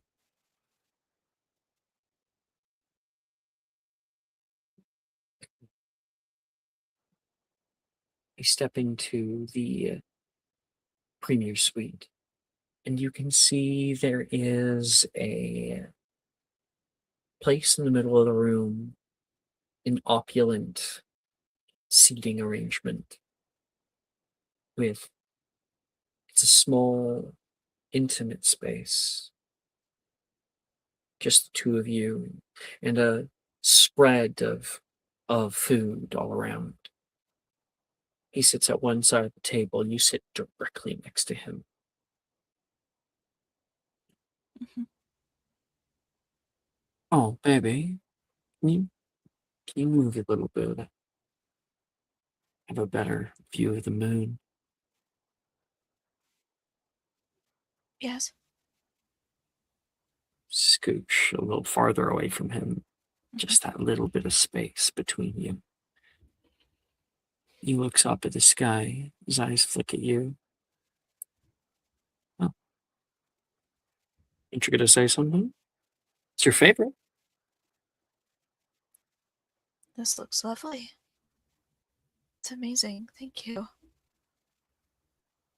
I couldn't imagine a better night with us together. Obviously. There's no one I'd rather be with but you. He leans forward and bridges that distance and takes your hand. You know that. I do. You seem reserved. This isn't about last week, is it? No, not at all. Water under the bridge. I am simply a little coiled up about newts. Try to push it out of my mind. Make a deception check. At Shit. advantage, because you're partially telling the truth. Uh-huh. She's not a good liar. 17. Wait, disadvantage. But advantage, right. Never mind. Disadvantage, yeah. Yeah, it's advantage. So he looks at you and goes, "Oh, I'm sorry. I didn't mean for it to go so terribly. You forgive me."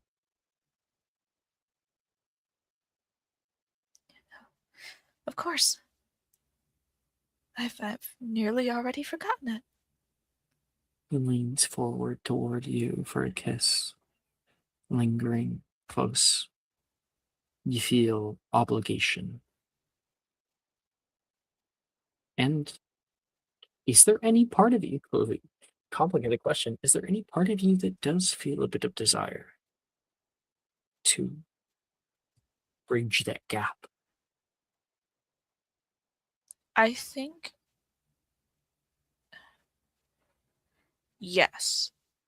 If only at this point, because she prefers him being nice over the alternative. Like it's desire but relief filled desire. Like I'm doing something right. Reinforcement.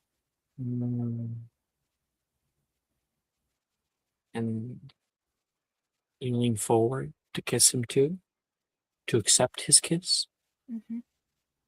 Your two lips come together, taste like blood.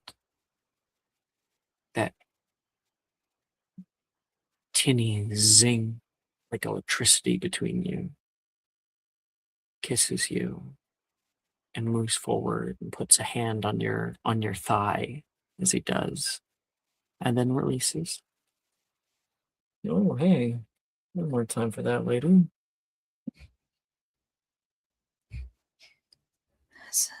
Sorry. You could hardly blame me, though. Incorrigible. Oh, I brought you a gift. I hope you don't mind. As did I. Wonderful. She kind of leans down, and I think that she kind of tucked it under her seat when she sat. And she hands the box over to him.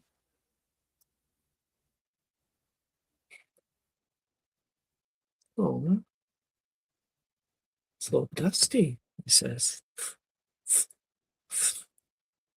I have just been thinking about this for a long time, so I've kept it.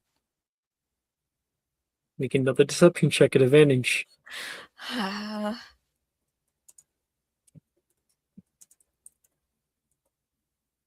That's another 17.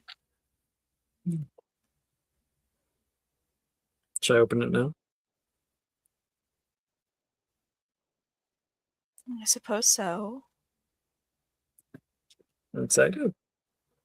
He goes in there, and the sound of birthdays singing and chimes going through his head, and he opens up the box and what is it? God, what would she have gotten for Wilfred that she thought that he would actually like?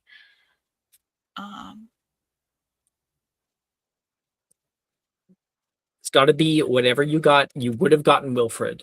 Would have gotten Wilfred, but this is Maybe something that was just meant to bring you guys back together, to bridge that gap.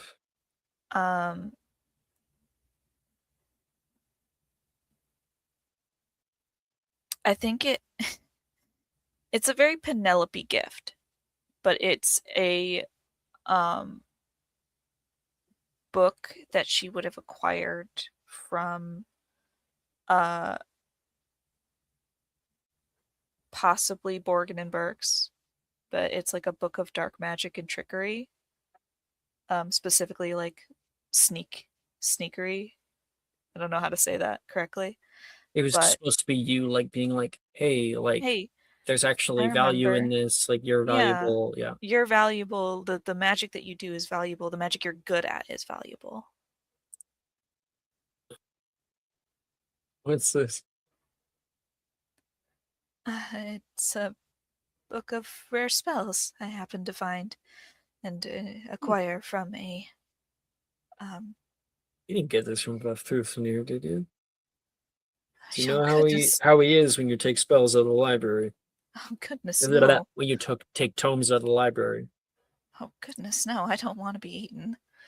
I happened to procure this from a shop that is in my country. A certain, I don't know what to call him. A curator, there it is. A curator and collector of supposedly illicit materials. I love the way you're able to talk like that. You and your silver tongue. Goes forward and takes your hand. I love it. Don't have this one. What though?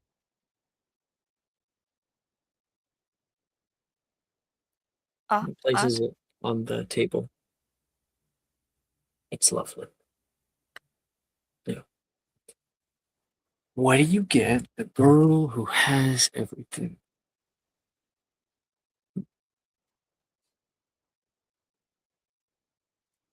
I am at the edge of my seat, but I am so content right now just being here. I wouldn't know. I know you've been worrying. He stands up, trailing the difference between you, and arrives at your seat side. You've been worrying about it all. Dark arts lesson, he says, taking your arm and your hand and kneeling down onto his knees, looking up at you.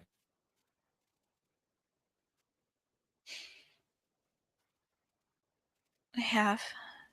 I know. It's not easy for you. After everything that he did to you, you might lose control. And that's not going to earn you any points, even if you win. So, I have you. I talked to Professor Heinrich. Being premier has its perks. Everybody's sway with him. He likes me. You're not fighting Wilfred. Her shoulders drop a little. I think despite herself in relief, but also in a little bit of shock, curiosity. You, you had you had the list changed. He stands up. He puts a hand down toward you. You guys would have had a bit of food earlier. Mm-hmm. He stands you up. Takes you by the hips and pulls you in. Heinrich was kind enough once I had a word or two with him. He saw reason. Instead, my dear, you'll fight Victor, he says, putting a hand over and kind of taking you by the neck a little bit and rubbing, like massaging the neck. I'll fight Wilfred.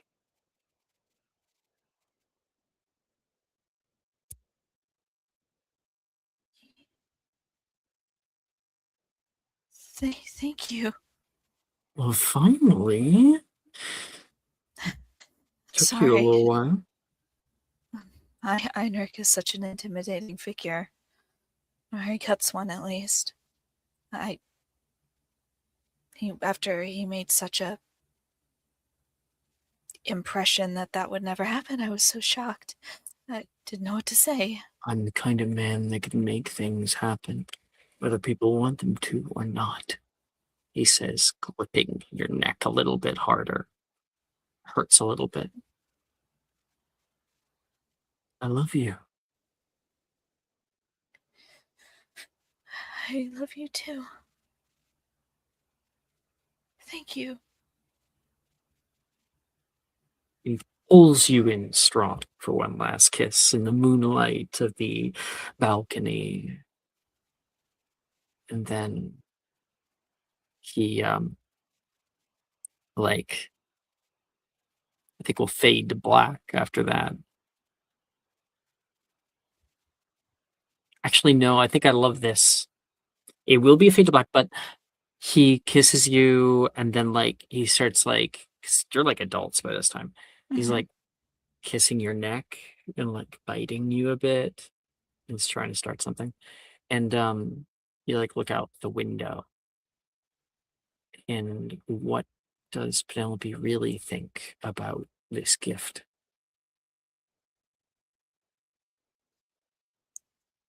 She was stressed before and conflicted, but now she's just sick to her stomach.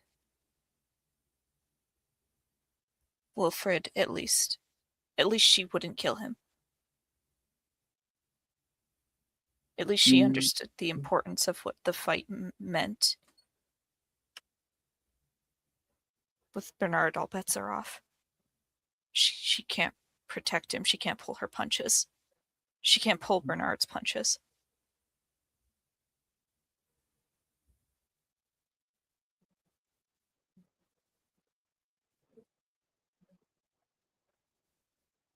There's more to be said here in this scene, but I think Mhm. it's definitely a fade to black.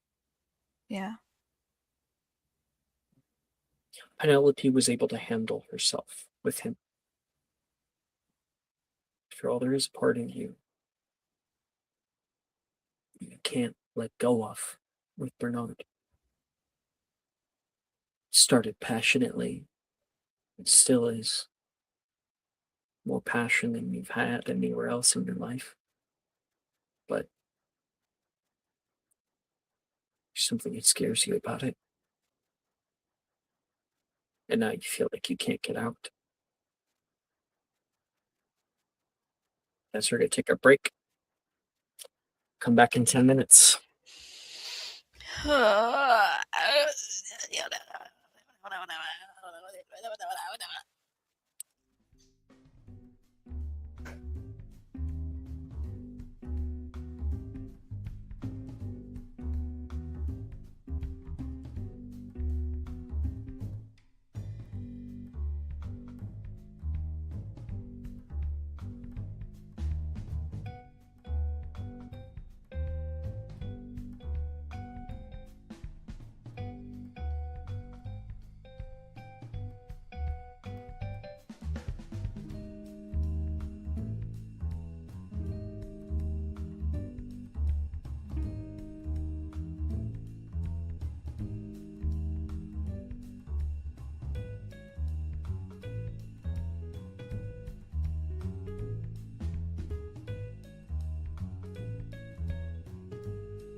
Hello, everybody. It feels like I've been here for 3 days. I hope that's in a good way. I Yeah. don't know. No, like in a good way. Like, you've also been here for 6 hours. We were talking about how it does not feel like it's been, or 2 like, hours. yeah, no. It somehow, just been it somehow crazy. feels like I've been here for a week straight and also 30 minutes. That's true. That's fair. I've Mhm. often had that feeling sometimes where I'm like, I want more. My plate is empty. My cup Yeah. doth not overflow. Meanwhile, what happened was I served you a perfect cut, big juicy T-bone steak. Went off to cut off another one. Turned back and you're like, I already ate it.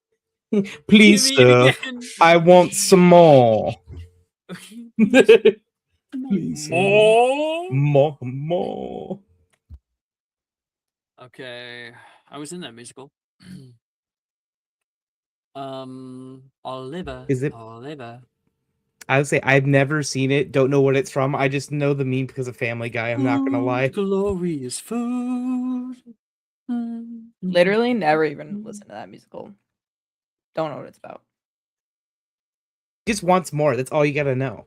That he just More? wants more. Yeah, more. Don't worry about it. It's a good show.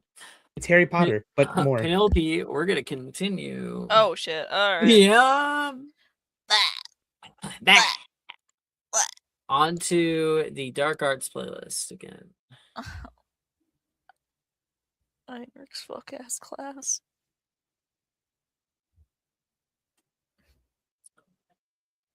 Beethoven. She beat on my She hoe till I ho. bed. She ho on my men till I beat. She ven on my hoe till I beat she beat on my She beat on my Hoven till I Ludwig? Okay, all right. No, we're getting there. I thought you were trying to say Sherbert, but you're having like an issue there, so I was just kind of, She beat on my Ludwig till I hoven. Open. Yeah. Okay. Oh. Got it. I'm glad we found that. You know, we really need to take the minute to find that one. Yeah. Mm. It's my warm up.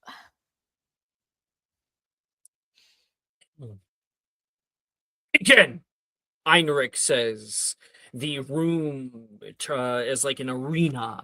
The long tables are backdrop to the. Oh, actually, I had a way cooler one. So there's like this big archway that I created in Durmstrang, and you guys are on top of the archway. So there's like 60-foot drop on either side. This is such a good thing for me. Thank The you. wind is whipping. And when he calls out, "Begin!" there is immediate spells that shoot out as Vanya and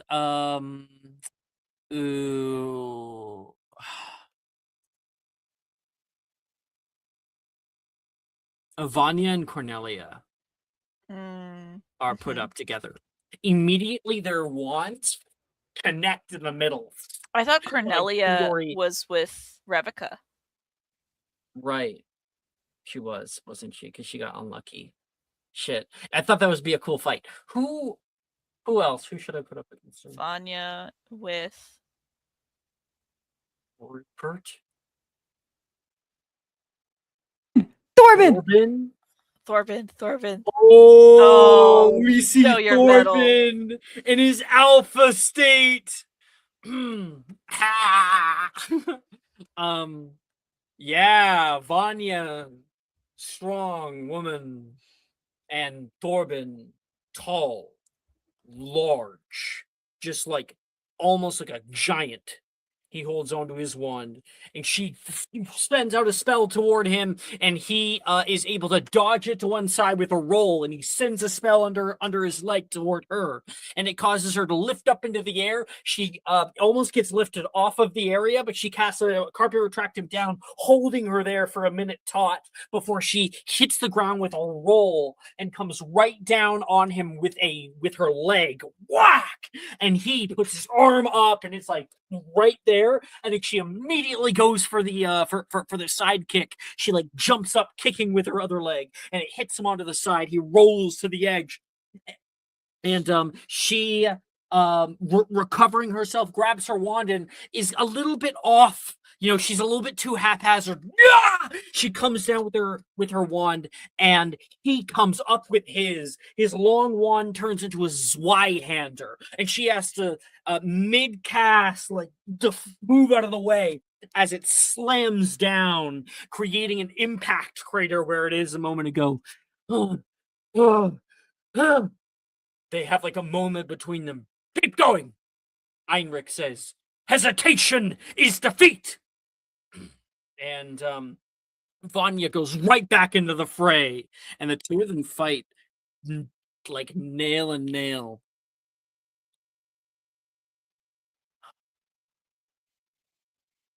Vanya wins in the end. Torben hesitates. He has a moment where Torben is able to hurt her badly.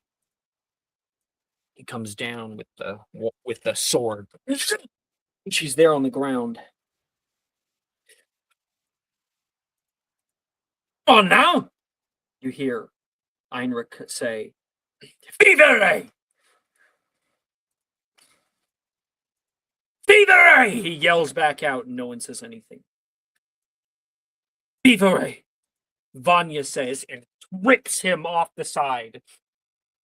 He gets hit hard in the knee, and then she punches his lights out.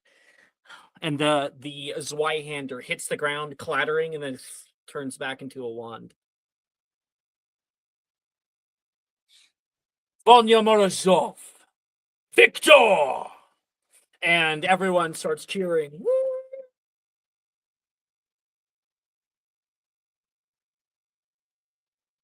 Up next, Victor Lalonde.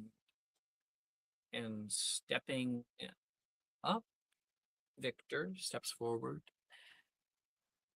And Penelope Gideon. And there's like a... Everyone was expecting Bernard. Wilfred looks over toward Bernard, and he goes, "Kiss, kiss." What, Professor? Did you not hear me?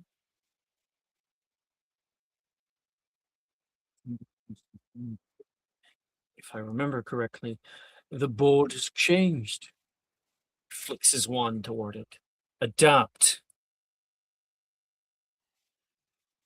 Looks up toward Penelope as you step down in front of him. You said that we were given a week to prepare. Everyone else is not you. You must be greater. Both of you. Begin! He calls out. She gets into a defensive stance. And Penelope, do you hesitate? No. Roll initiative. Cool. Really cool. We're not going to have like a full thing, but I want to know who goes first. Who? I 19. have alert. So hopefully I get something good. 19. Plus You have 7 alert, you go initiative. first. Yeah. She, before he can really, like, as soon as he's like just barely able to turn around, she casts Fomentellum. It's a lightning spell, isn't it? It's lightning bolt. a stroke of lightning forming a line of 100 feet long and 5 feet wide blasts out from you in a direction you choose. He'd have to make a dex save. It's in a line, He does coming not straight out of need her. to. I will roll anyway Hmm. because he sees you coming with this. His thing was he's getting into like a defensive stance. You cast out that spell. There's a crackle, and then there's light. And then the thunder comes after. That's one of the coolest things. Often in fantasy, when you see like lightning in fights, it's not done correctly. You need to see the flash first and then hear the boom. Hmm. And he already has grabbed it with his wand and I think he spins over, aims back toward you, and then aims up. And it shoots past you. Just barely. Lightning off into the sky. There's younger years below who are looking up at the 7th years, fighting with lightning. You missed! Spell deflect. Yeah.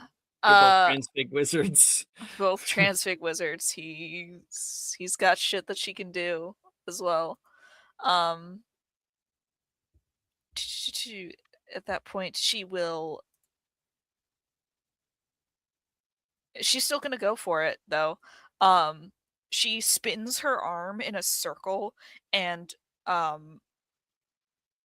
let's see, how many of that would there be? 1, 2, 3, right? 3 large motes of fire kind of collect around her in the space. And she claps her hands and sends them arcing straight at him from 3 different directions. Ooh. Scorching ray. Yeah. Roll a hit 3 times. Yep. He can't block them all. He can't block them all. He can't block them all. He probably can. Can't partake of them all. One He can, certainly can't partake of them all. 8, 5, 6, okay, that's +8 to attack. I want to double check that. Plus, actually, he already uses reaction. He did. He gets it back at the end of his turn. No, that's a 10. 21. He 24. sends one down toward the ground. Another one. What was the second one? 21. 21. Hits him on the side, and the other one hits him directly in the gut, causing him to hit the ground on his side. And that deals elemental damage. Excess energy erupts from your wand. This eruption causes creatures of your choice that you can see within 10 feet of you to take lightning or thunder damage equal to half your level rounded up. Wilfred moves through the crowd toward Bernard. What do you think you're doing? What? It was my call. You know damn well it was. I know you well enough. What? You wanted to fuck your sister? I thought you'd be happy.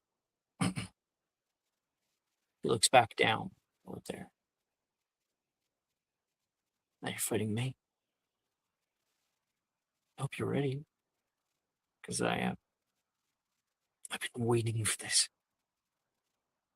And Wilfred looks back at him and says,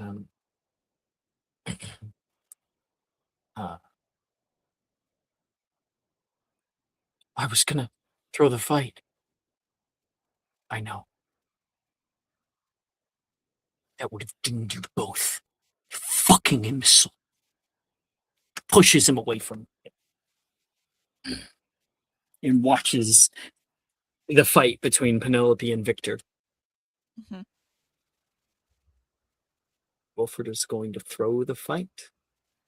He wouldn't have been able to show off at all to earn your newt. Yeah. Woo! Back to the fight. It is Victor's turn. Mm-hmm. Victor tries out an Incarcerous 4th level. Make a strength save. Strength save. 4th level Incarcerous. God damn. Shit. Hold on. Let me see if I have inspo. I do not have inspo. What do I have? I could Protego Maximo though. You've earned inspo today. Okay. The only reason why Lila doesn't have one is because she used it. Okay. Let me double check my spell save DC. That'll me to beat it if he's got the same. If he's like level 6, same as me, or level 7, I guess. Whatever. Yeah. Yeah. I actually don't Yeah. remember what level we are. Don't worry about it. Okay, cool. I think like that 16 meets it, beats it. So he sorceress, and there's black bands that shoot out. You like roll out of the way, and they just kind of keep following you. And one wraps around your leg, and he pulls you down. You kind of like you almost slip, but flick your wand out and cut through the bindings at the last second, and pushing back up with your arm, you land on your legs, but on the very edge of the area. I need you to make a dex save. Okay.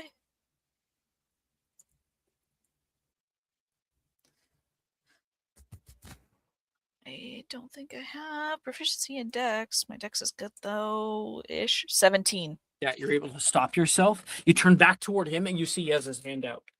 And he goes to cast another spell. It's your turn. All right. She is going to cast. No, I'm gonna keep on this. He tried to hinder her, so she's going to try to hinder him. She's going to cast Glacioliga, which is the Icebind spell. He needs to make a Constitution saving throw. As Come ice on, Victor! form Fight for around him. real! Can't do it, can you? And yeah, like up from there, Heinrich is yelling down at him, getting in his head. What does he have to make? Constitution saving throw. Is she getting a sense that he's throwing? 14. Does not succeed. So she shoots. Like there's like a wave of cold, like a burst. Almost looks like a jellyfish that kind of jettisons from her wand and hits him square into the chest. And then like crystals of frost start to gather along his clothes, along his chest, up his neck, down his legs, and they kind of freeze him in place. Creature takes 3d8 cold damage and is hindered by ice formations for 1 minute, or until it or another creature within reach uses their action to break away the ice. The creature hindered by ice has its speed reduced to 0. So he can't move. Do what you have to do, Victor. Vanya yells back toward him. Except it's her. And he's going to cast out Confringo toward you. Shit. Protego Maxima. I'm not even gonna fucking do this shit. Protego Maxima. I Cast actually it at have to. 6th level. 6th level. Ugh. 6th level. I don't even have 6th level spells. I hate this. I hate this school. I need to actually roll to. I would do add that. heightened onto that, but I don't think he has the heart to. I need to attempt Protego Maxima. Give me like Oh, 2 great. seconds. Awesome. That I do have very good charms though. 17 works. Yeah, Protego Maxima. That's great. And roll your deck save at advantage. 16. I don't think you do have an advantage with Protego Maximum. Thinking Protego about it. Maxima. No, it just allows you to take no damage. Or half The damage. duration. If you are subjected to an effect that allows you to make a strength or dexterity saving throw, you take only half damage. Yeah. Still, it's the first of the two. It's the first of the two. Yeah. Yeah. If you 16 succeed, meets- you take no damage. Yeah. So you succeeded. You're able to take no damage. How do you show off this Protego Maxima?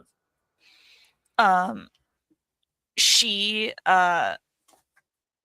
it is like half formed by the time that he gets his Confringo out. So she kind of like grits her teeth and spins the magic around her, and ends up like catching the Protego Maxima in midair and like swirling it around herself and then sending it off into the sky. Like straight up into the air. Boom, boom, boom. You see like three. You see how powerful that spell was going to be. Mm-hmm. Your Protego Maxima ends right there, and he's caught there. And he sends multiple spells down toward you, trying to pull himself out. But I'll roll to hit a few times.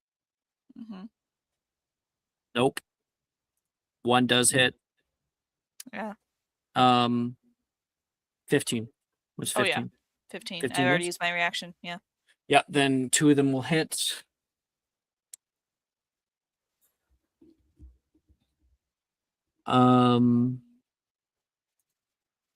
For a total of 23 points of bludgeoning damage for some bombardas.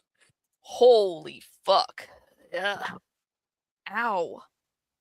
Finish it! Disgraceful. She looks up.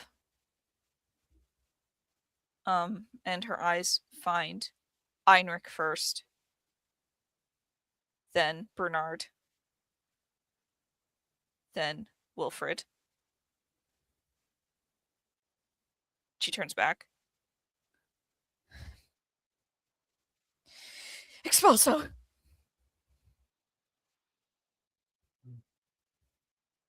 As you go to pull out your wand, he goes, I yield.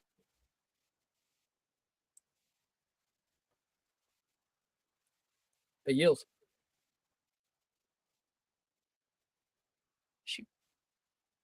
She gets the expulse. No! There's no yielding in this fight! Do it! She looks back at Einrich and then terrified back at Victor. Victor closes his eyes. Let's go.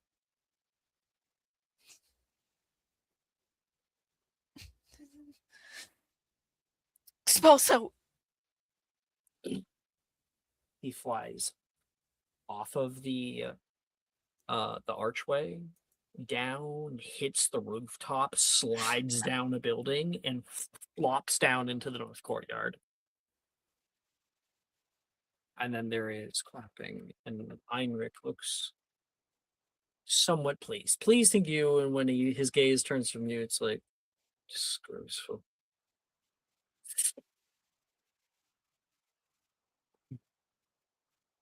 She looks down at her wand. You take a point of corruption.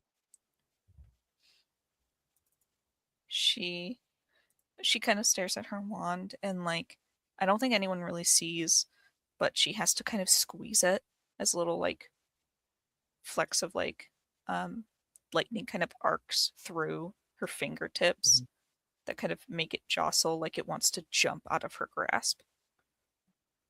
Wand cannot perform a dishonorable act. That was dishonorable. Can it really not? If that's true, then maybe the spell didn't go off.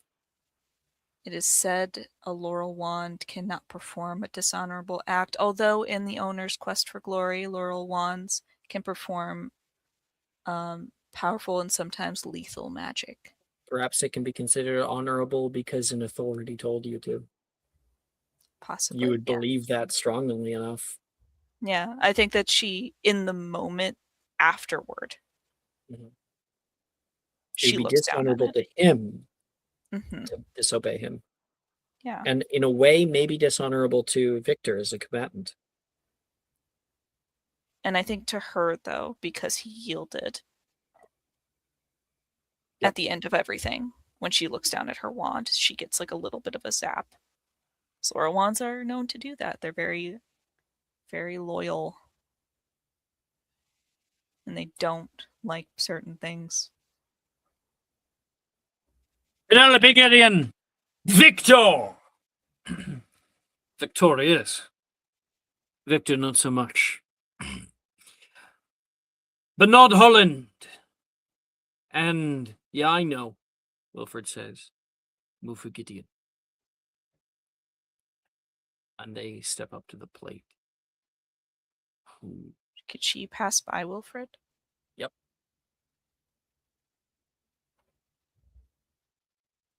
I'm sorry.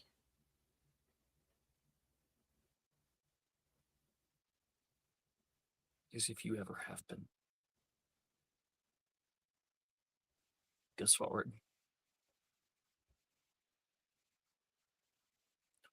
Her eyes squeeze a bit, and her stomach drops more.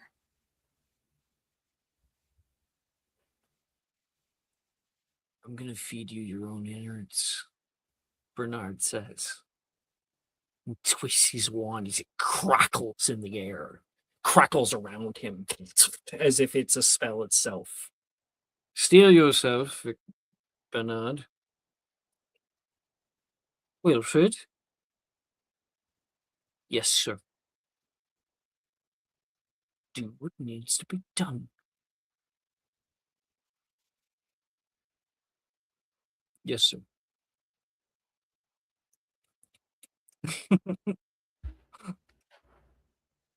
This is Needs the to be kind. done. Whatever. Rooting for the underdog, Heinrich, always. It's fine, I'll make fast work of this.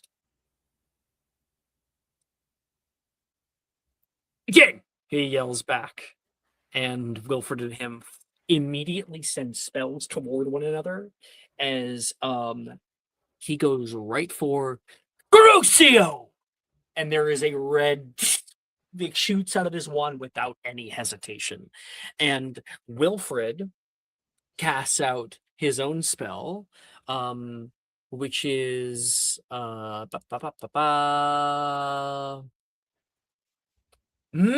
Incarnus.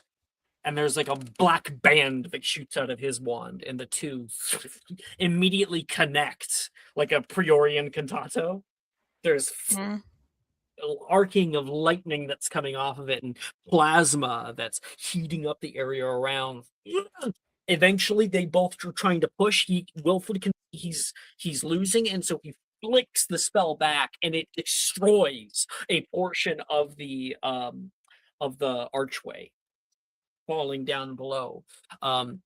Heinrich just like flicks his wand at it, and it stops before it hits the ground, and a few students down there. Move out of the way. People move, and it drops. The fight continues for what is a bloody 5 minutes. 5 minutes is a long fight. Wilfred does not give up.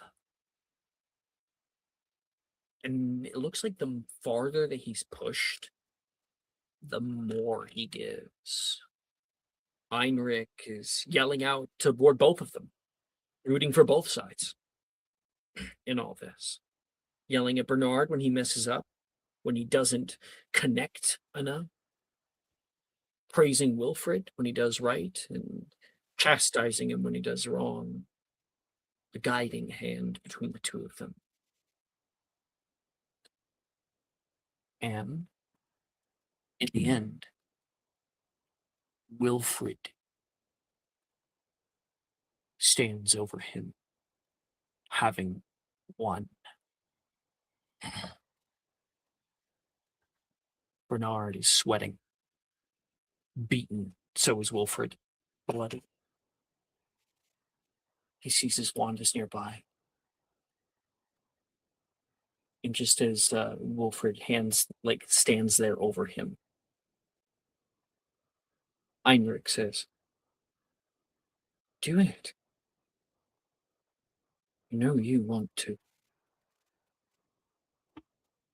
And then right as he's distracted, Bernard puts his fingers out toward his wand, and his wand rolls toward him, and then a foot gets put over top the wand. And Wilfred puts his teeth in and just starts fucking kicking. He's knocked out on the first hit. And Heinrich, go get him, has to pull Wilfred off of Bernard, as Bernard is a bloody mess and is taken to the medi-quarter. He won. You hear that around the thing, around everybody, everywhere else. Like, he won.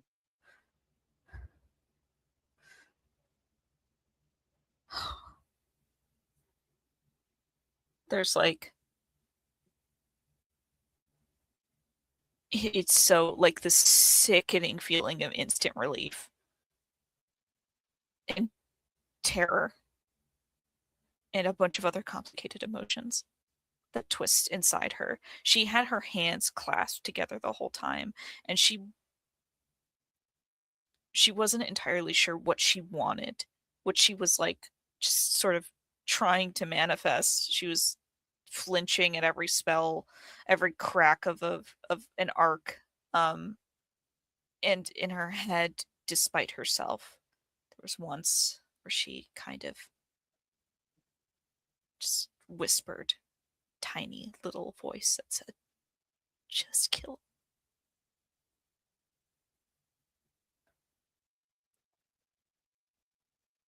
That'll be all for today.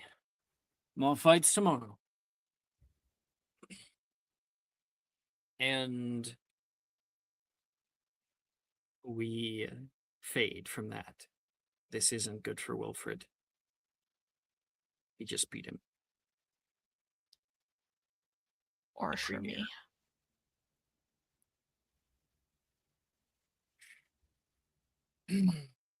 Back at the happier school. Not happier. I have some things to read. Give me a moment. Yeehaw. Hey, have fun, guys.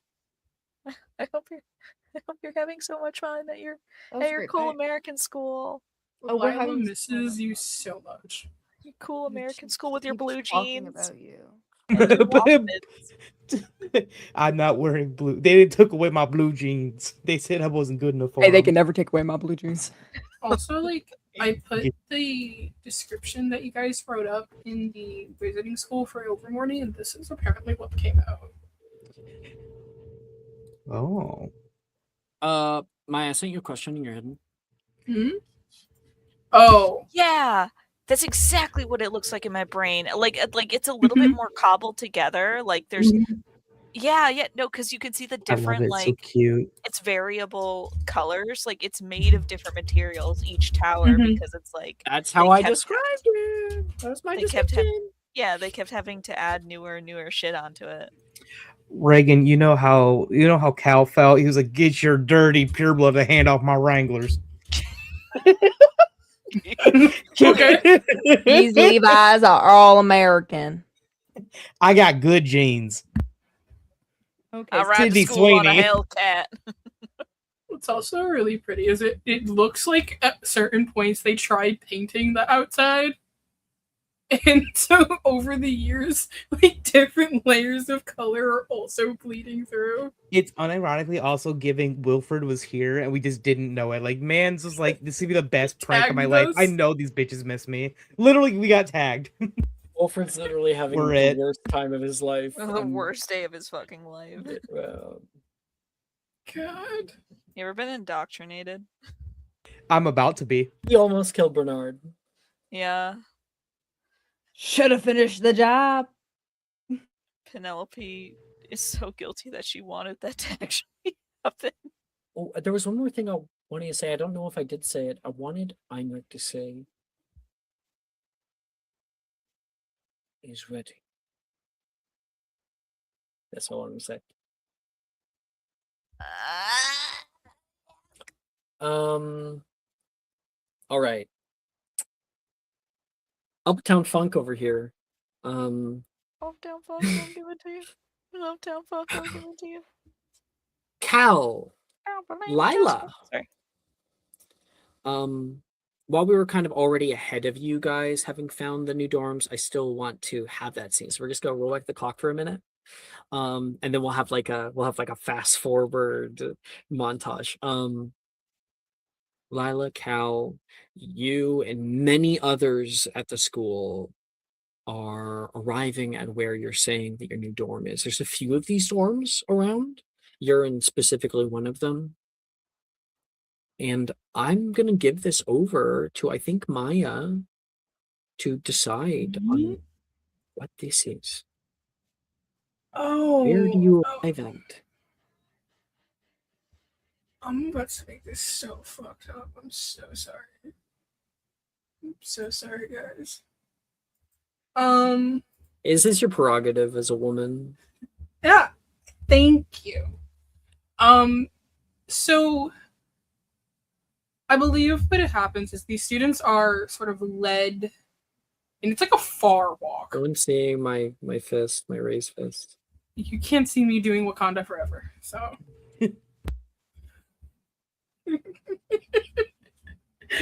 Shut the fuck up, Maya. Shut up. So they're led to like the complete opposite end of this place. It is a far fucking walk from where they have to like go to class every day and stuff. It is then followed by, because I wanted to take Jess's suggestion, that like it's that tower that's on like the left side that's kind of a little bit separated from everything in this image. They are led up winding stairs, and as you kind of walk up, you start to see doors. Based off of, again, you know, what year people are in, because it's not just our years, there's younger years as well. So first years are like sort of at that first landing, then the stairs continue, second year, so on. So seventh years have a long way up. And as they sort of get up there, I think their rooms would look like this. Because before it used to be like 2 of us to a room. Not anymore. Grab this image. Like 14 to a room. Jesus Christ. It's like this. I'm sending it now. 7 boys, 7 girls, 7. 7. If this will send, if it'll 6, 7, 6, 7. stop it. Shut the fuck up. Shut the fuck up. Actually, if this will send, you know, my life would be really great, guys. Gonna jump. I need a tattoo 6 and 7 on my balls so that Wait, hold on. I think we should end the stream early. All right, guys, we're ending it now with Alex getting a tattoo on his balls. Thank you for paying attention. See y'all next time, and remember, 6, 7. I love how much we're getting closer together. We're gonna unpack that actually before we even continue. We're unpacking his balls is crazy. Where's Jess, the picture, Maya? I'll send that in a second, Jess. I need you to address that. I literally stepped away for 2 seconds to try to find my hairbrush in my room. And what I literally overhear laughter from my headphones. Yeah. I come back and there's something about balls. What's going on? Actually, Nothing. Don't tell her. Don't tell her. Nothing. I'm actually not even curious. You know what? So not curious. No longer. You know, I'm a snitch. Dorian comes from somewhere. Your boyfriend said he's gonna tattoo 6, 7 on his balls, so that way, yeah. So that way, what? 6, Yeah. 7. So that way, what? So that way, what?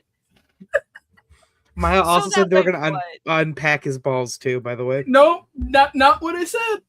Not at all what I said. I'm almost positive she meant unpack that. like try to figure it out. And this is exactly the reason why I wouldn't want to ask this question at all, because I know I'll get an answer. I don't want to unpack this. I want this shit stayed thoroughly in a bin in the basement. This does not need to be unpacked. I want it forgotten about. I want it bequeathed. I want it in an estate sale that some old lady's gonna have to pick up and pay $10 for. That's Whose what I balls want. are these? Dear God. Cal is unpacking Running his away. bags. Anyway, Running continue. away. No, turn your camera back on. Cone of shame. Coward. But there you go. I had found it and then it disappeared on me. Also, please note there are bars on the window. Wouldn't This looks like wouldn't summer want camp. Like, I'm anyone to not even gonna actually lie. fall out of it. Is this Exactly. Is this from fucking Gettysburg? Where the fuck did you find this? Where did you find this image? This dormitory sucks ass. Yeah. I think Lee would say. Yeah, you would know, wouldn't you? Mean G says, I fucking hate you. I fucking hate you too. Okay, guys. First rule of us all living together like this, we're going to use nice words and we're not going to insult each other. First rule is you don't fucking get on my ass anymore about anything, pretending like you know exactly what to do. No one knows what to do. Lila almost immediately, her shoulders go up and she like shrinks back. I was just trying to help. She throws her stuff on her bed.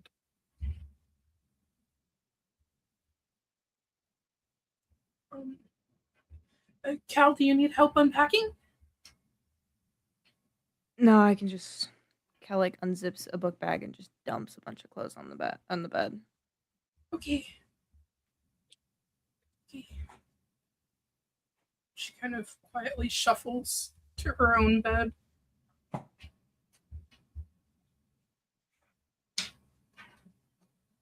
Guys, I have this weird feeling what Juniper says. Like I'm gonna run out of air in here.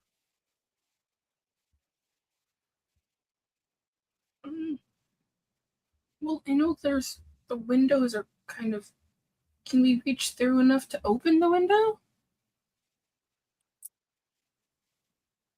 Well, there's one way I could open the window, but then it'll never close, Juniper says. Okay, maybe we don't enact violence on our living space. How Not strong do you necessarily think? to fix it. How strong do you think the bars are? They're probably fortissimum idiots, Bingy says. Did you do the fucking jerk off thing? Yeah, I did. You do it again, I missed it. Decent. It's so funny. Hate the school. Lila will like look over at Lee. Do you want top bunk or bottom bunk? You know me. Top bunk? I could do either. Yeah, I mean you're gonna move around either way. I don't even like jokes land anymore.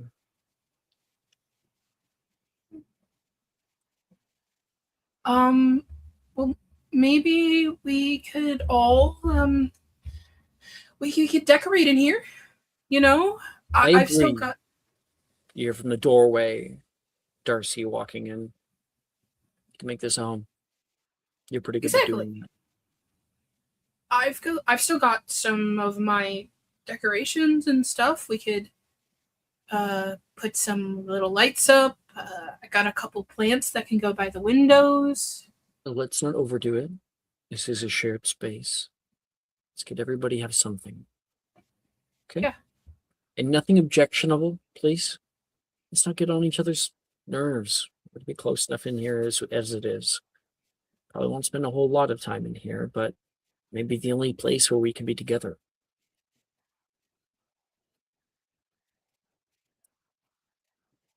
Lila? She gives like a small smile. Darcy sits on Cal's bed. And you. Stop being a mope.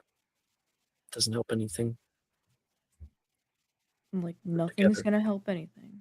So That's not true.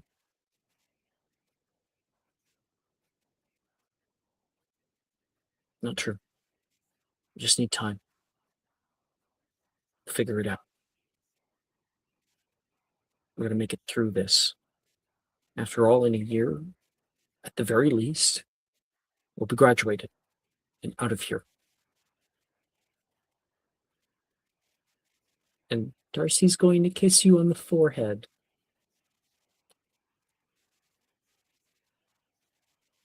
And stands up. And gets their bed ready. Anybody want some beers? What? Veronica says. They pull out of their bag. 6-pack. oh my god, that's the most beautiful thing. I've Decorate seen. your area so you can get one. You said nothing objectifiable. All of my decorations are. We'll put it on the underside of the bed. Okay. That way we don't have to see it all the time. I'll see it all the time. What's the poster? I don't know. It's something just disgusting. Nah, it's gotta be like a Playboy model or something. Yeah, like a Mhm, like a cutout from a. No, it's like a super deep cut. It's like that one actress from the X-Files. No, it's the picture of both of them from the X-Files. Are we talking? Which one are we talking about? Mulder and Scully. Oh, I love it. All right. And then the weeks pass, and we see this little home that people were very upset to be in transform and change. You guys reorient the bed frames to add a little bit more space than you had before. It kind of is difficult to get in at first, but then once you're in, you got lots of space. Thank you. Chef's kiss. And she's still hot today. Like, anyway. And there's like little tassels and lights and things. So Cal, you put up your poster. Lila, you can describe the rest. I kind of have a rough image of what hers would look like, I think. Because, you know me and finding references images because I'm bad at describing shit. So You're not. You always say that, and you're not bad at it. it's kind of like a rough idea. I think like Maximalism. she has like a bunch of like, because she is like a herbologist, she has orchideas, real vines and like flowers and stuff. Maybe if you're a herbologist, you've actually grown star vine, which does glow. Oh, then yeah, absolutely. She's also got like a bunch of stuffed animals and stuff. I think though, instead of like the stickers and things, she's got a bunch of like Polaroids and stuff from first year, as well as like photos from like their first few years at Ilvermorny and stuff. Lots of pictures to remind you of the good times. And I think like a healthy carpet in the middle of the room. And right now everybody's like sitting down together, sharing some beers and like passing a blunt around. and you guys are like playing like well, no, you can't do that. It's like I passed go. So I got the that's my 17th time I've done that, so I take triple. That's not how the game works. Hey guys, someone keeps robbing the bank. I wonder who. Lee says and pulls the ski mask off.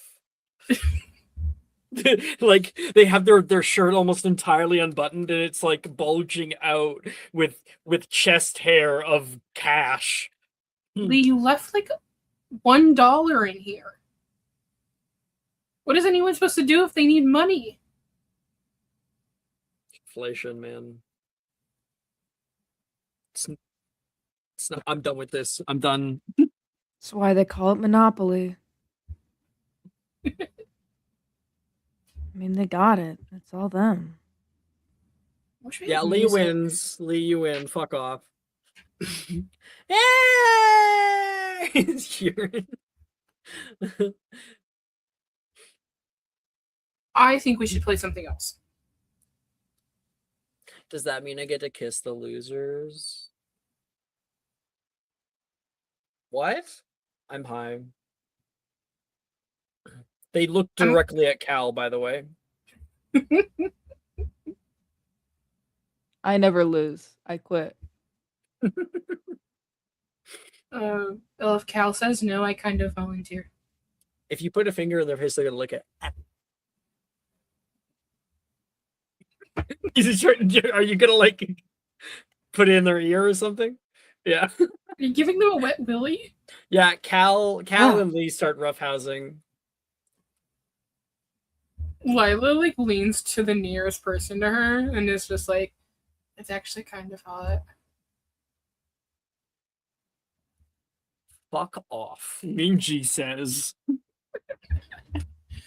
Gets Mi- I'm gonna grow on you eventually, Minji. like a tumor. Eventually. I was thinking more like a plant and not something that kills you, but A shelf fungus. fungus can actually be pretty good. And you know, You hear the door slam. okay. Love it here. Darcy drinks the back of the beer. They're like a little out of it. And then you can hear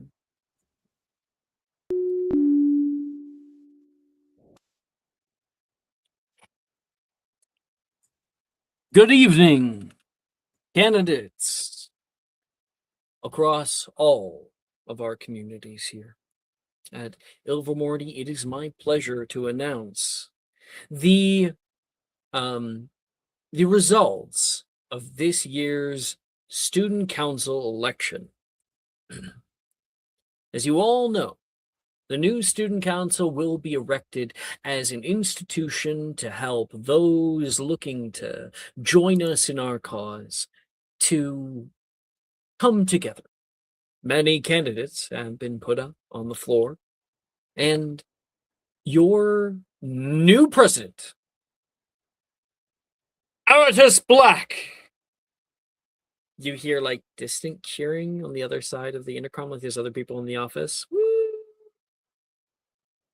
Right now, I think that you guys are not invited to the the ceremony, so you're hearing it. So they're broadcasting it. Aratus, come up here, boy, come up. And Aratus gives his acceptance speech.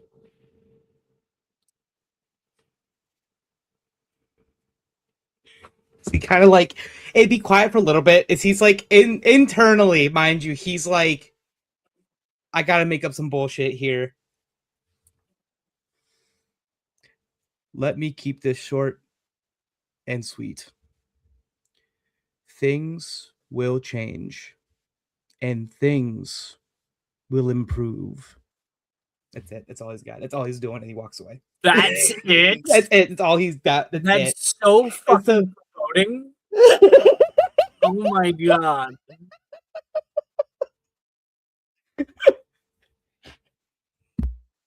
What? Darcy says.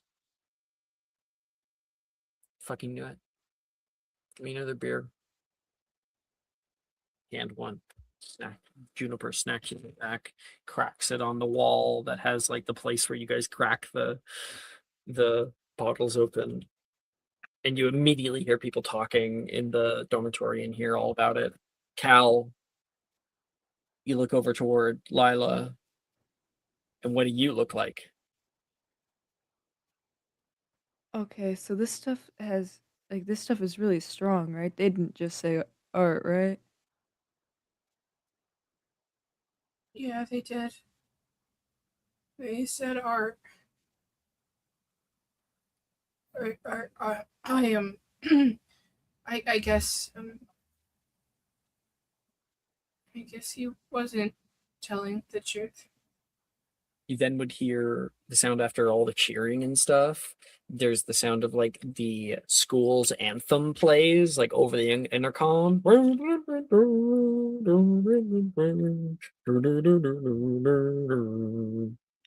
And then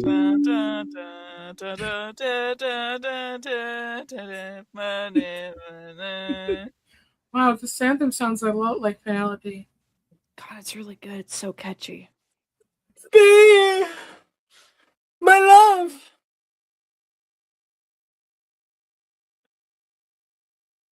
Anyway, go ahead. Trying to process what you just said.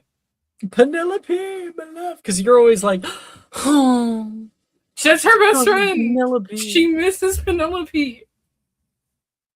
I don't know what to tell you. There It's been might have 7 years. there 6 might be a years. girl crush. Don't worry about that. This keeps happening with my straight characters. Yeah. It's just the way that this has to go. I don't know what to Stop tell making you. straight characters. It's the only way to stop it. That's true. It's I don't make straight characters, and then as soon as I do, They end up in a hetero relationship. they end up in a hetero relationship with a life part with like a best friend that like is irrevocably in love with them. But yeah, you would see. I think you see a little bit of like the light with Lila kind of dip. Like she was holding on to hope with the fact that, Aratus is out there. Aratus is. If we don't have anything, we've got him. And now it seems like we don't have him. And you see that hope that she has been trying so hard to foster in this space just kind of, I don't want to say it goes away completely, but it's certainly not there right now. And she kind of draws her knees to her chest, kind of wraps her arms around them.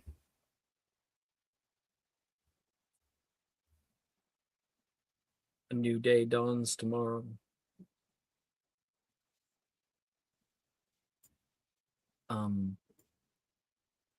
Cal, you lay down and look up at the.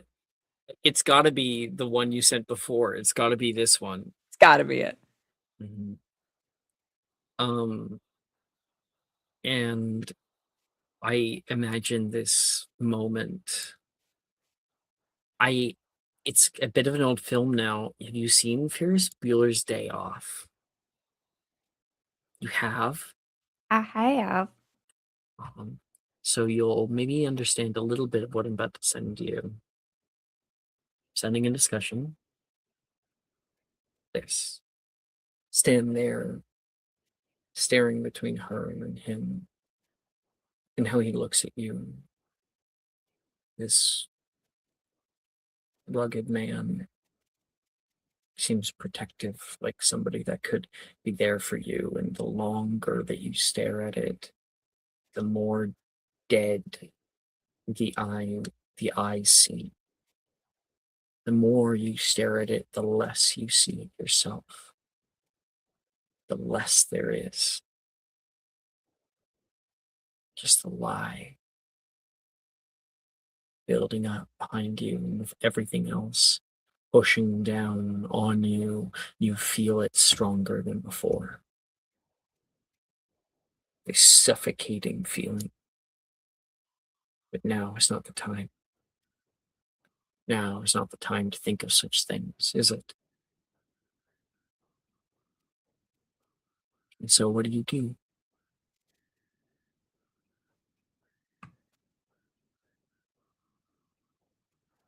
I think I roll out of bed to see if there's any more beer left.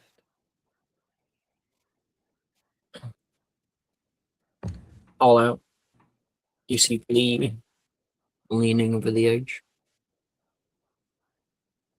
They're like kind of laying like they were asleep. They keep looking over, thinking there might be another one. Yeah. It's- No more community service tomorrow.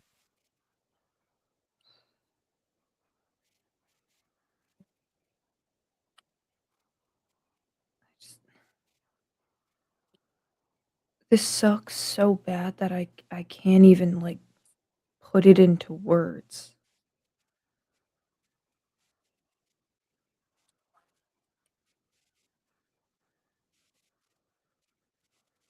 Maybe we don't then.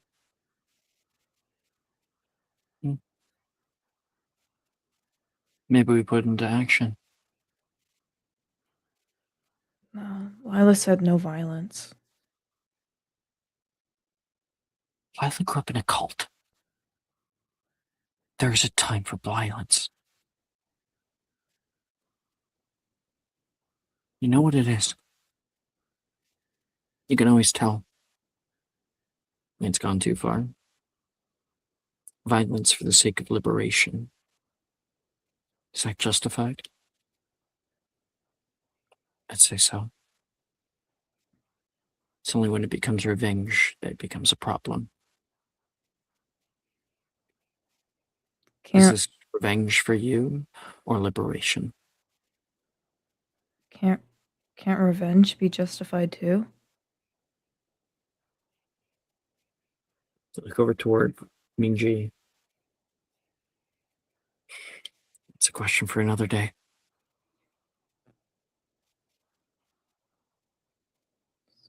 Too many fucking questions. I want to Just wanna- know. Oh, sorry. No, go ahead. Do your thing. I just want to do. Just passively sitting here. It's driving me fucking insane. Week after week after week. Been counting down the days to Christmas. They're probably gonna Lila, take that away though, from us. she lives here. Not like she's going anywhere.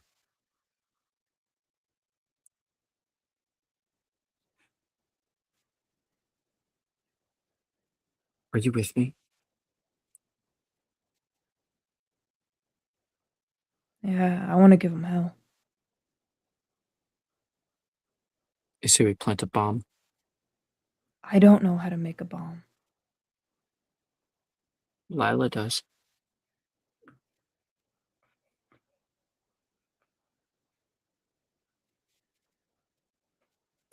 She would do I- anything for you. Anything. Just don't let on what we're going to do. Or do, because it's up to you at the end of the day. We can't just sit here on our ass. We have to show them that we are not these weak little tools.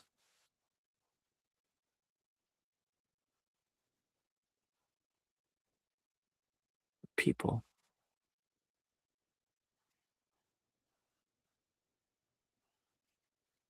Show them what we think about Eratus's new rule. That didn't sound like Eratus. That's not the dude I know. We all choose who we want to be in the end. Do you? Sometimes people choose for you. Just have to Go along. Path of least resistance. Come here.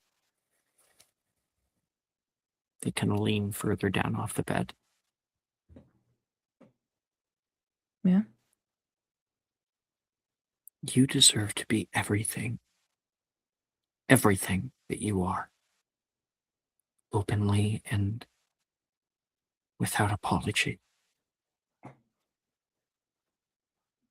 Touch your face. Put your forehead to yours.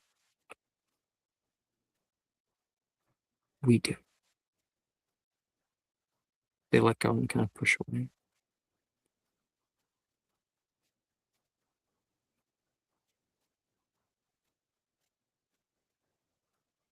I'll talk to Lila. Good boy.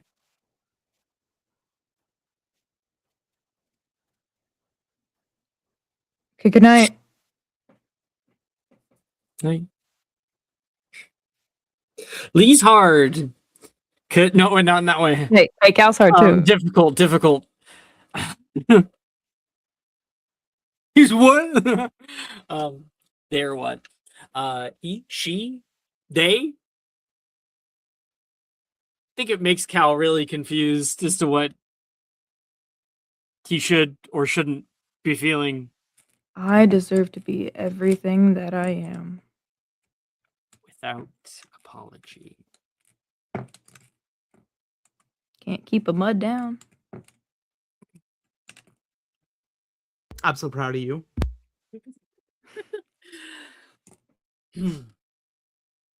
Eratus, Yes. you spend the first night in the president's suite.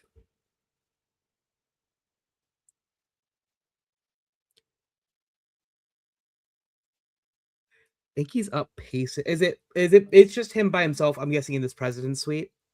Yeah. Is there anything you imagine when I say president's suite? Oh God. I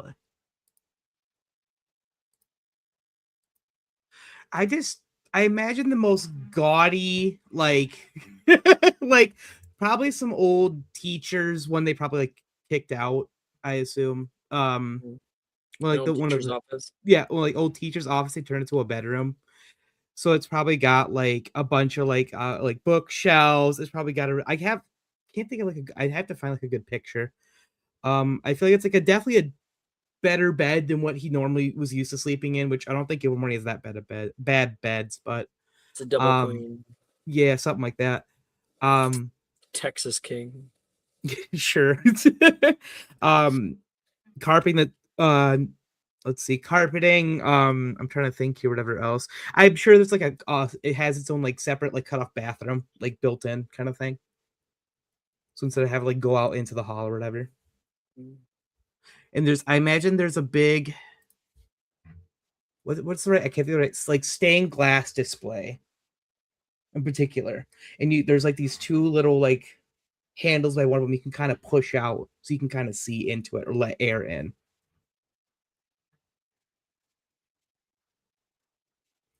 It's kind of sitting by this like there's like a little I would say like it's a culvert, but like there's enough for like you can kind of like perch yourself up if you wanted to and kind of lay there just like a nice angle so you can kind of like watch the night sky or anything that's going on out there.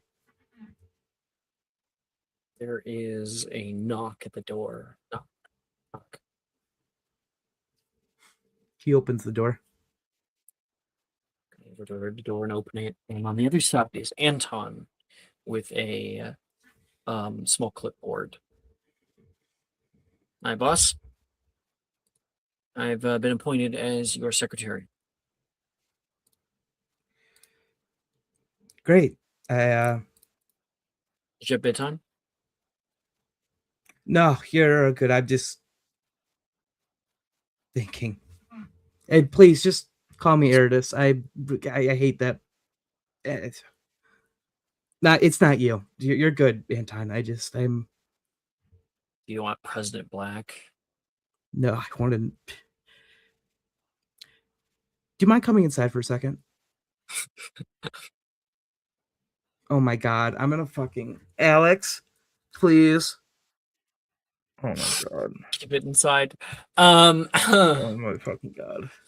Yes, thank you. It's a great one. Oh my god. Wait a minute. Is that you, Ray? That's real. 2023. You really understand the reference. Oh, I know that movie. Oh, I know where that is. That's the Chicago Institute of Art.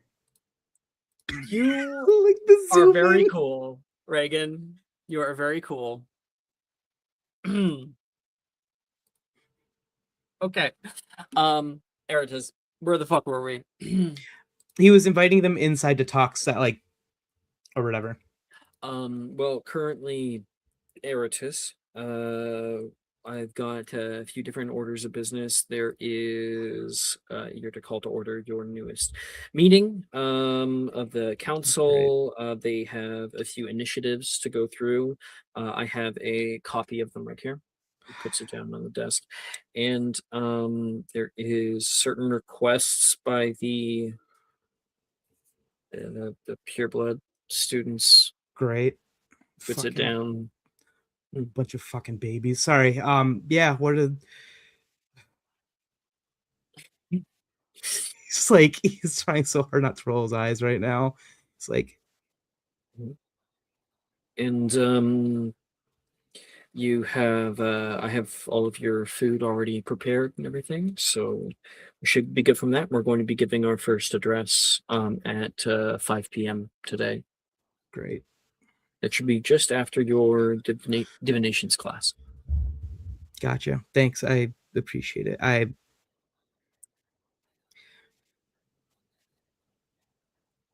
You ever What? step into something and realize that you're vastly not only cut out for it, but also find that you're afraid if someone else took said position that things would get only worse.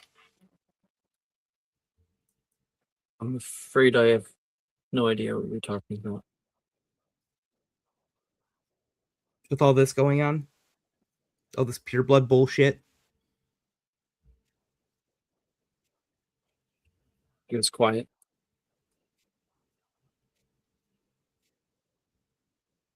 I don't like it either.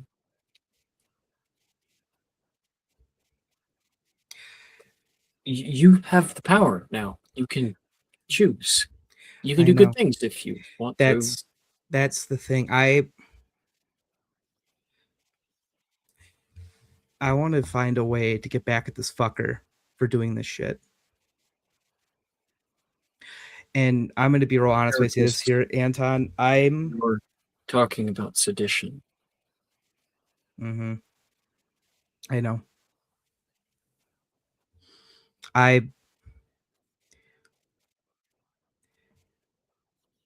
My family was like this guy. It's all I grew up around. Was these people obsessed with their blood purity, all this bullshit. We just went through this first year. So how many of our friends die from that? Other students. Now we're doing it here. I thought about it in the moment when he asked me, turning it down. When The you reason ask, what do you mean? you didn't vote for You me. were elected. No. He asked me. He pulled me aside. I was practicing for Quidditch. Holy shit. Yeah.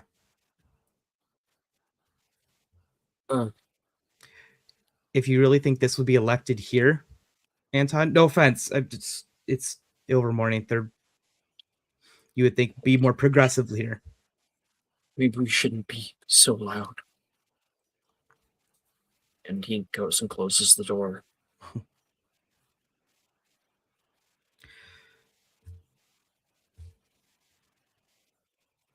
I took the spot because if anyone else took it, I was afraid they would just go along with what he said.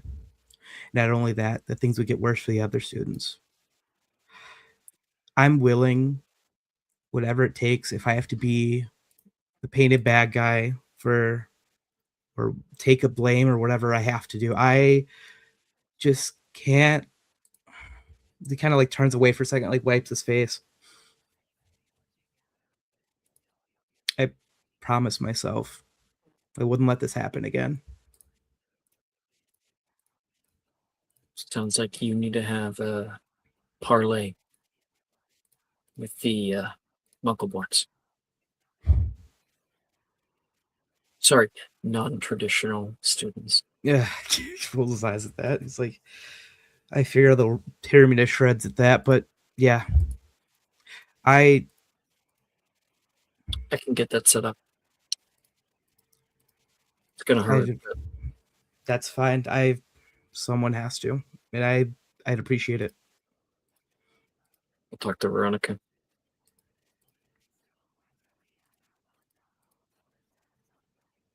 Thank you, Anton. I do. Best that we didn't have this conversation. Right. Do we know how serious these others in the council are with this bullshit? Deadly serious, sir. Great. Emeritus. Great. So we have to plan around this extra careful then. Leave holes where they won't suspect it. My brother is a squib. He's in there. He would be in there too if he was still here.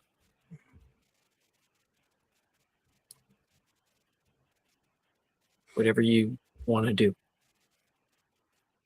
I'm at your back. 100%. Then all I ask, because I'm not really much of a leader. I'll be honest, I don't really am much the leader type. Whatever advice you can give me, man. I mean, just help me kind of figure this out. I know. Man. Man, like I said, just you're my advisor, right? I guess. I'm your secretary. Well, I'm changing it to my advisor now. If anybody asks. All right, cool. I don't do that secretary bullshit.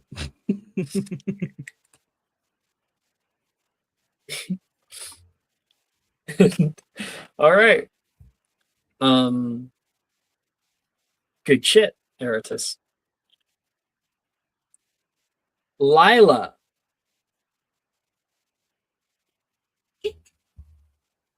Lila, I need you to make a Constitution saving throw.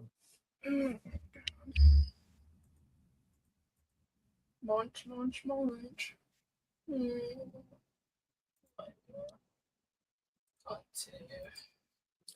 Content saving. Content save. 8. Okay then. Cal, you get back to the dormitory. People are freaking out. Lila looks like she's going through withdrawals. Did she take something?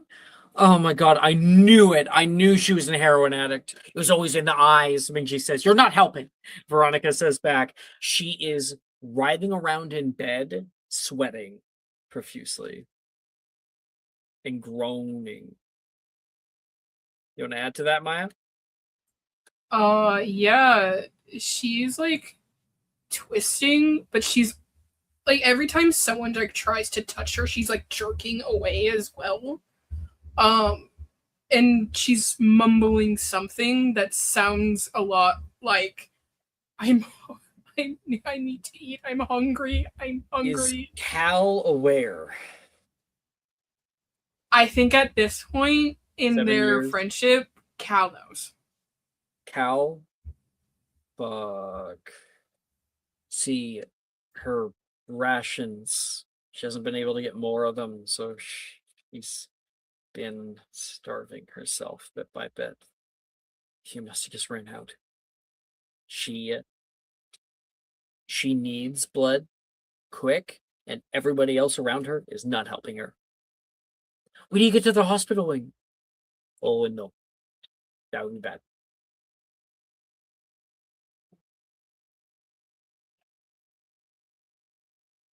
I think Cal's first instinct is to just pick her up and try to take her where she can be alone.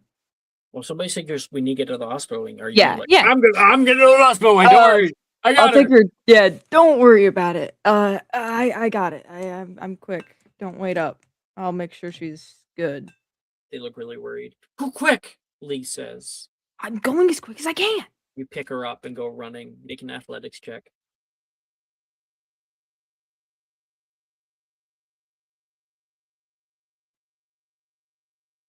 Oh, not ideal. 12. You carry for a while.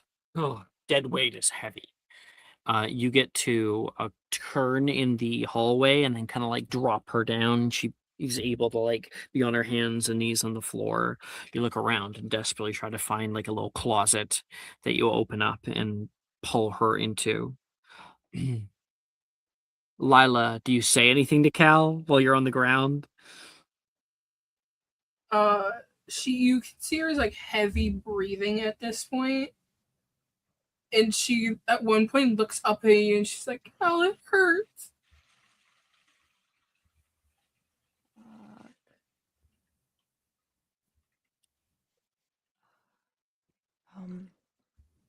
I don't know how good my blood is. Oh no, I can't. You can. can't- I give my full consent. I want to go Ye- home.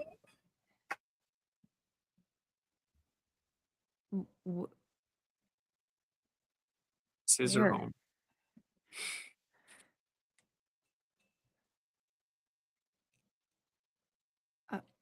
I can try to take you where you want to go, but you need to eat. You need to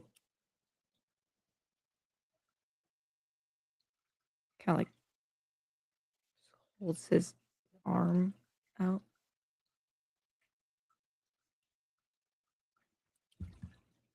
It's like a beat. She like kind of winces, but the closer you hold your wrist, she can hear your pulse. And then she's going to almost lunge for your forearm. I want to see the fangs. What do they look like when they I flick out? actually have an image of those, funny enough. Are your fangs straws? Yeah, actually. You didn't know? Yeah, they're just straws. It's super great. Oh, they look like that.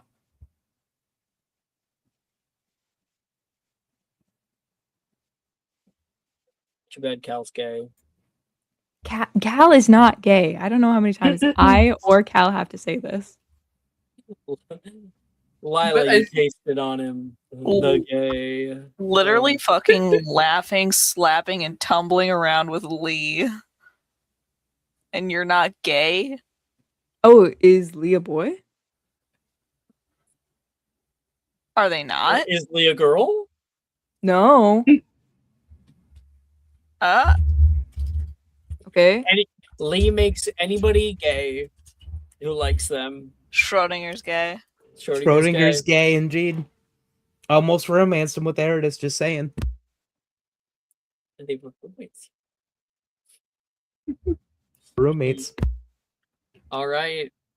Lila, you bite down onto his wrist, and Cal, you feel this terrible pain. And Lila, make me a con save.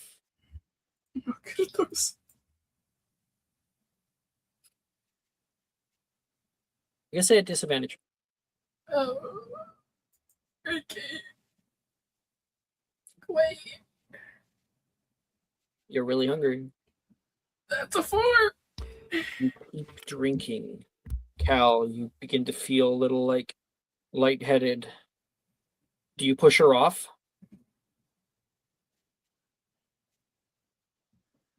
Nah. Lila, roll another Constitution saving throw at disadvantage. Can I do it doesn't say specifically during combat. Can I use what? contagious valor and unleash a battle cry to give her advantage on the saving throw so she makes it flat. You can hug her, and I'll give her advantage on the saving throw. It's gonna sound like something else otherwise. Ah! Oh, There's yeah. It's motivating. Does that have advantage, right? turtle noises. Yeah, so advantage, disadvantage 12. Lila, you feel his arms around you. You're brought back here in this moment. Make one more Constitution saving throw with Cal's help at advantage.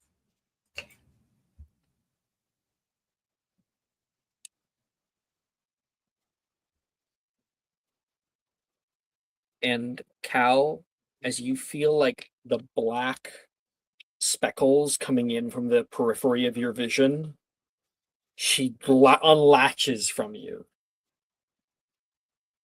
You're really low blood pressure right now. You good? You good, bro? I'm sorry. I that was really sweet, but that was really stupid, Cal. You're probably gonna die without it, so I don't know how that's stupid.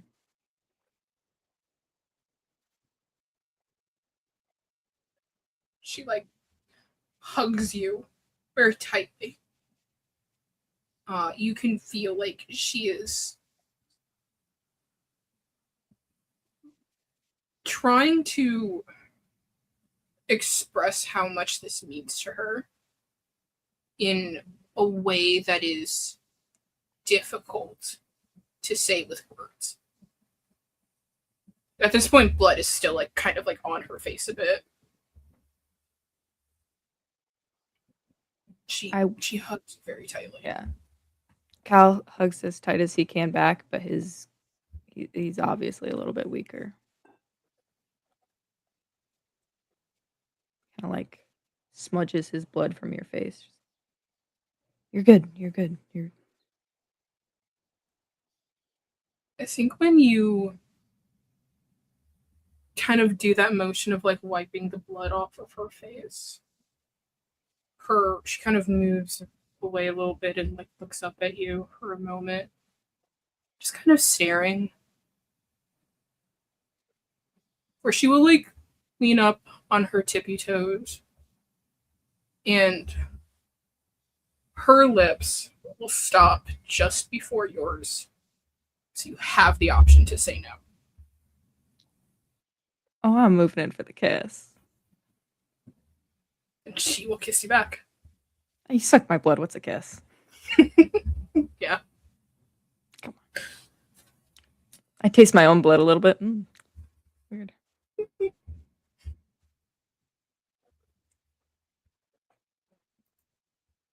Do we roll for kiss? Do it. Cal, do you have to roll a disadvantage? What? Do you tell me? I don't get to determine your character's sexuality. Cal is bisexual. It's in We found out! coordination. It's in the character coordination doc. I have hashtag bi pride. It's been there since day one. It's deeply repressed. What's a good skill to roll? I'll do performance. Cal's gonna do persuasion. You're trying to persuade me of. That's not great. He's a little gone. 15. I'll give you a subscriber if you want it. I have 2 inspos. I might use one on a kiss. I can't have my rep being trash like this. Do it. Okay, that's much better. Yeah, I'll take 17. Oh yeah. Oh yeah. Beautiful. It was a good kiss. It was a show of real love, connection. care. You two have been through so much together.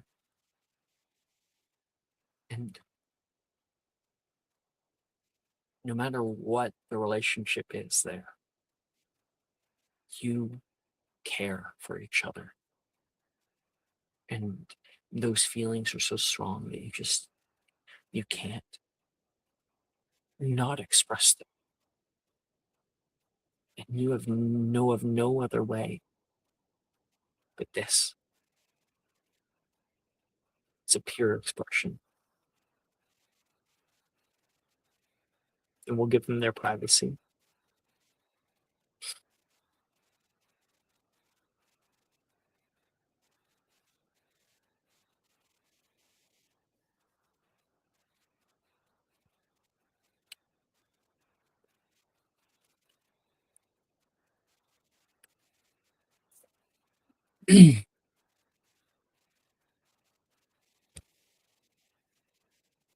All right, Penelope. All right. I think that's all the time we have for today. Bruce says, clicking the pen onto her clipboard, marking down a few different things.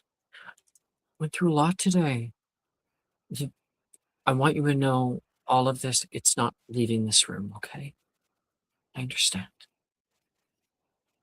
That must have been so terrible to go through. We're stopping here.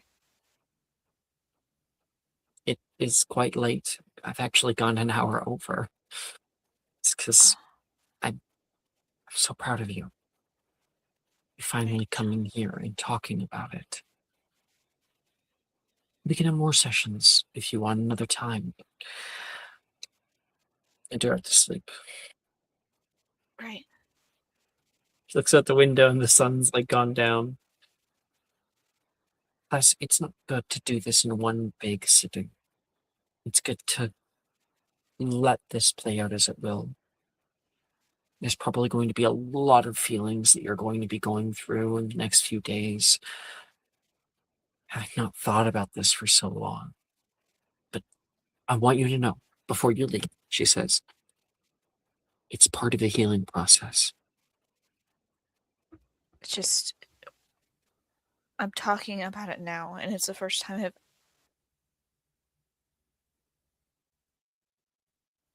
I want to get it all out. And I feel like if I choke it back, I won't want to push the rest out of it. I don't want, unlike the teachers that you've dealt with, I don't want to break you.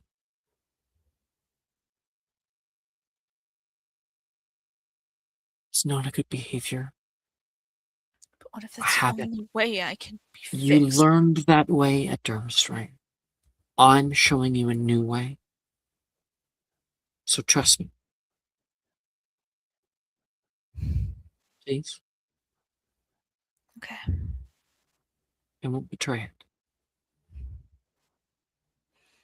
What are your office hours? I'll schedule you down for, I'll be nice, 5 days, not a week. 5 days. How about that? Thank you. You available on Thursday? Yes. Okay. She puts you down. Hands you like a little card with the time and date on it. You did a great job today. And if you're ever feeling overwhelmed, remember, breathe in for 5 counts, hold for 6, and let out for 7. Parasympathetic breathing. Yeah. I've been taught the importance of breathing. Thank you. A pat on the back. And shakes your hand. And you leave, and the door closes. She looks down at the card.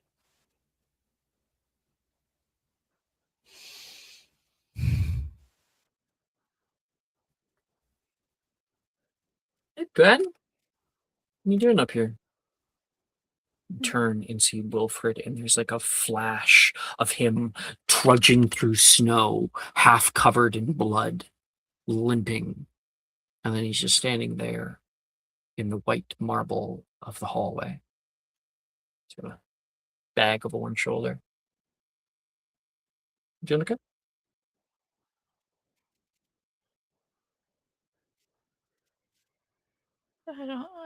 I don't know.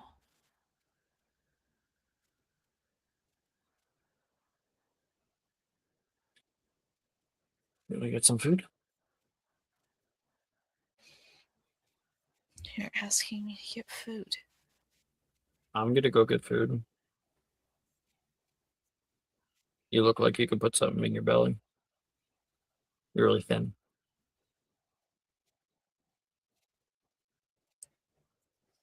Thank you for that. Come in on women's bodies to help. Think you're too thin. Oh no. It's a joke.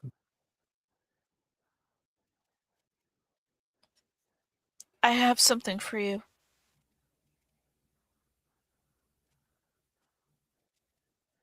What? Sorry. She like pinches the bridge of her nose. I have something for you.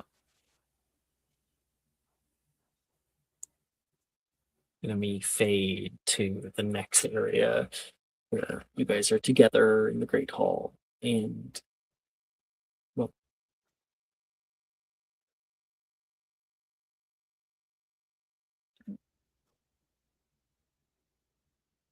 Am I taking it away or? Oh, okay. Just wasn't sure. She's like, her leg is shaking. She doesn't like her legs kind of bouncing up and down a mile a minute. She has food on her plate, but it's very sparse. Just kind of like flicking it around her plate, not really eating.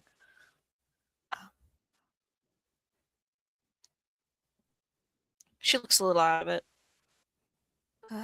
Oh, yeah. She reaches down and in a move that looks familiar, feels familiar. She reaches down under her seat and pulls up her bag, sets it on her lap, flips it open, and shuffles through her bag, kind of reaches his arm into it. It's like slightly capacious extremis.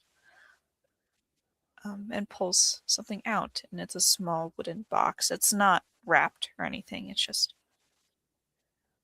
just a box with a lid. She kind of slides it over. Found this. Thought maybe you could use it. And inside is not a book. Inside is an old, beaten up crumple cup set.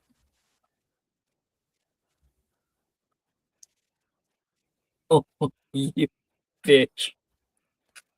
It was underneath the floorboards in our old Yeah, right. No, room. you took this. I knew you took it.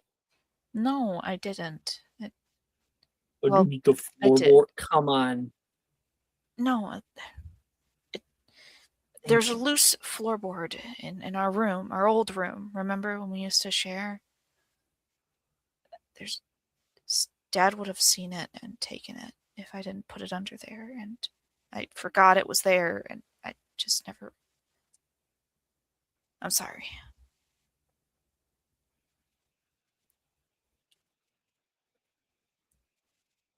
Wilfred, I'm sorry. And accept it. Puts it on the table.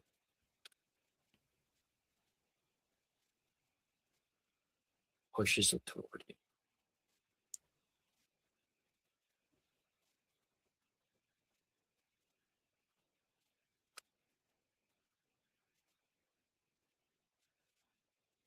How do you react? Do you not want it? No. I've been wanting that thing for a long time.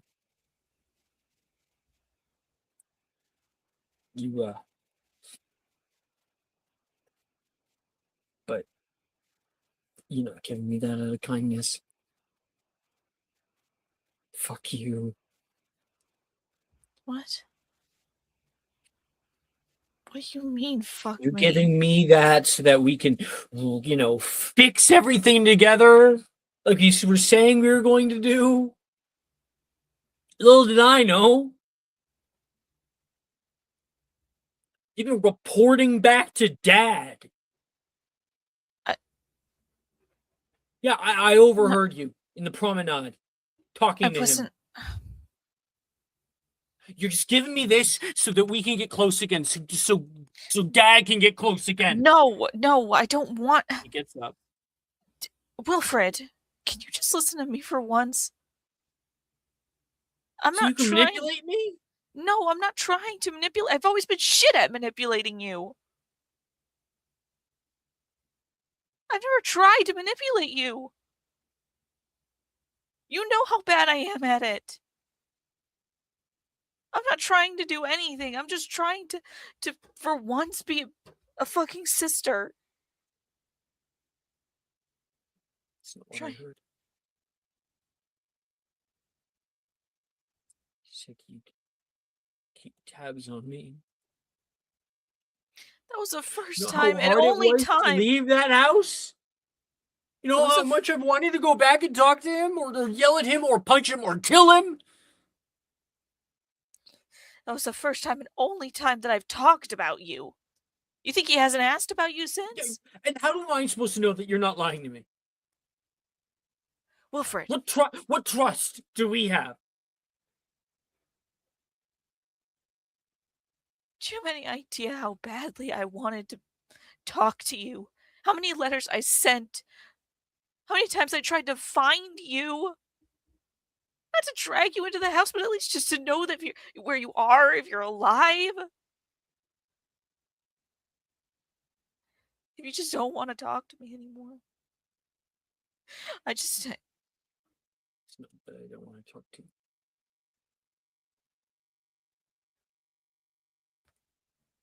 After school, I had to live my own life. I had to move on from it, from him, from you. Everything that meant. Either way.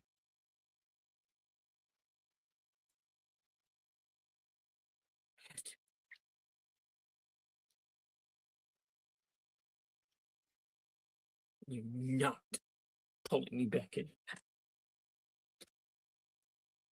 Wilfred, I'm not trying to. Tell that to Dad. Go call him up right now. Tell him you won't be keeping tabs on me.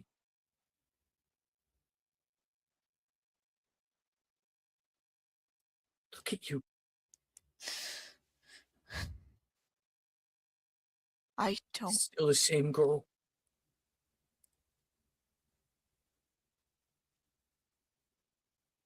You don't get to Can't say stand that to up to me. him. You couldn't stand up to him. You can't stand up to him. Either of them. It's not fair. It's not fair of you to say. You think I don't know what he is? You think I don't know? I fucking live with him. I've been through worse. Do you have any idea what You could have left. I could have left? Like I did. You could have lived. He's our dad, Wilfred. He's my dad. Oh, who fucking who? Since when has he been our father on anything? He hasn't been my father, that's for fucking sure. I'm the only one he has. He's too fucking stupid to see it. I'm the only one he has. Do you think that this shit that he doesn't grate on my nerves too? You think I don't understand what happens when he says shit and you just want to burn from the inside out because you know he's wrong, but you can't argue with him? You think I don't know what he's doing? He's in a position where something horrible is happening to him or could happen to him. And he doesn't have anyone else but me. There's no one. If he gets injured, who's around him? He's not his wife, not his son, not even his fucking brother. It's just me. He doesn't see that. For fuck's sake, if he dies, I have to be the one to bury him. No one else is going to want to do it.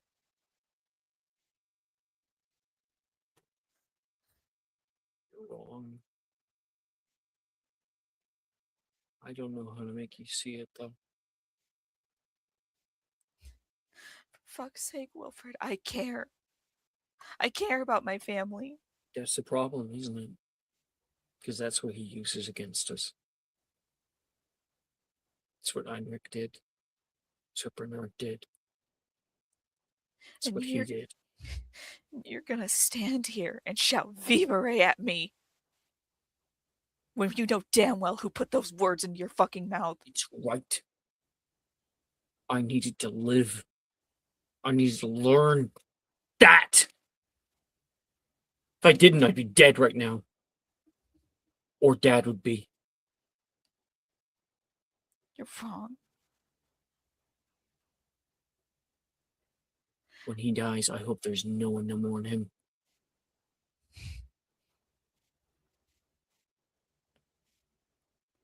I don't care if you have a relationship with him. I understand you don't want it. Fuck, I don't even think he wants it. I don't even know what he wants. Fuck it, I don't. I stopped caring about what he wants a long time ago. You should too. I just know what I want.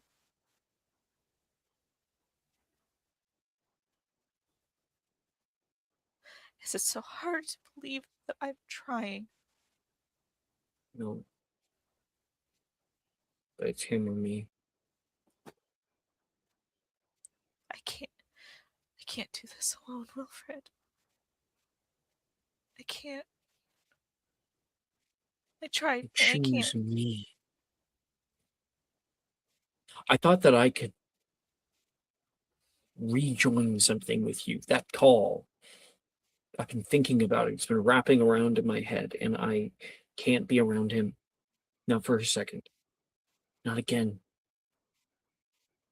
If you want a brother, you finally accept that he's never been a father.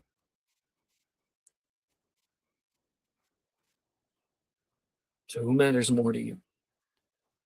Penelope.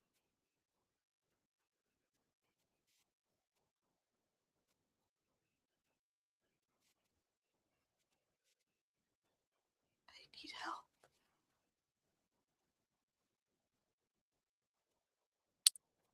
Please. I'll let you figure it out. And he'll leave. And leaves the crumple cup set right there.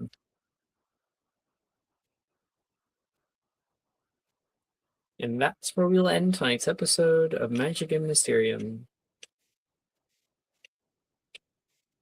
Thank you everyone for playing. And you guys are watching. Good night.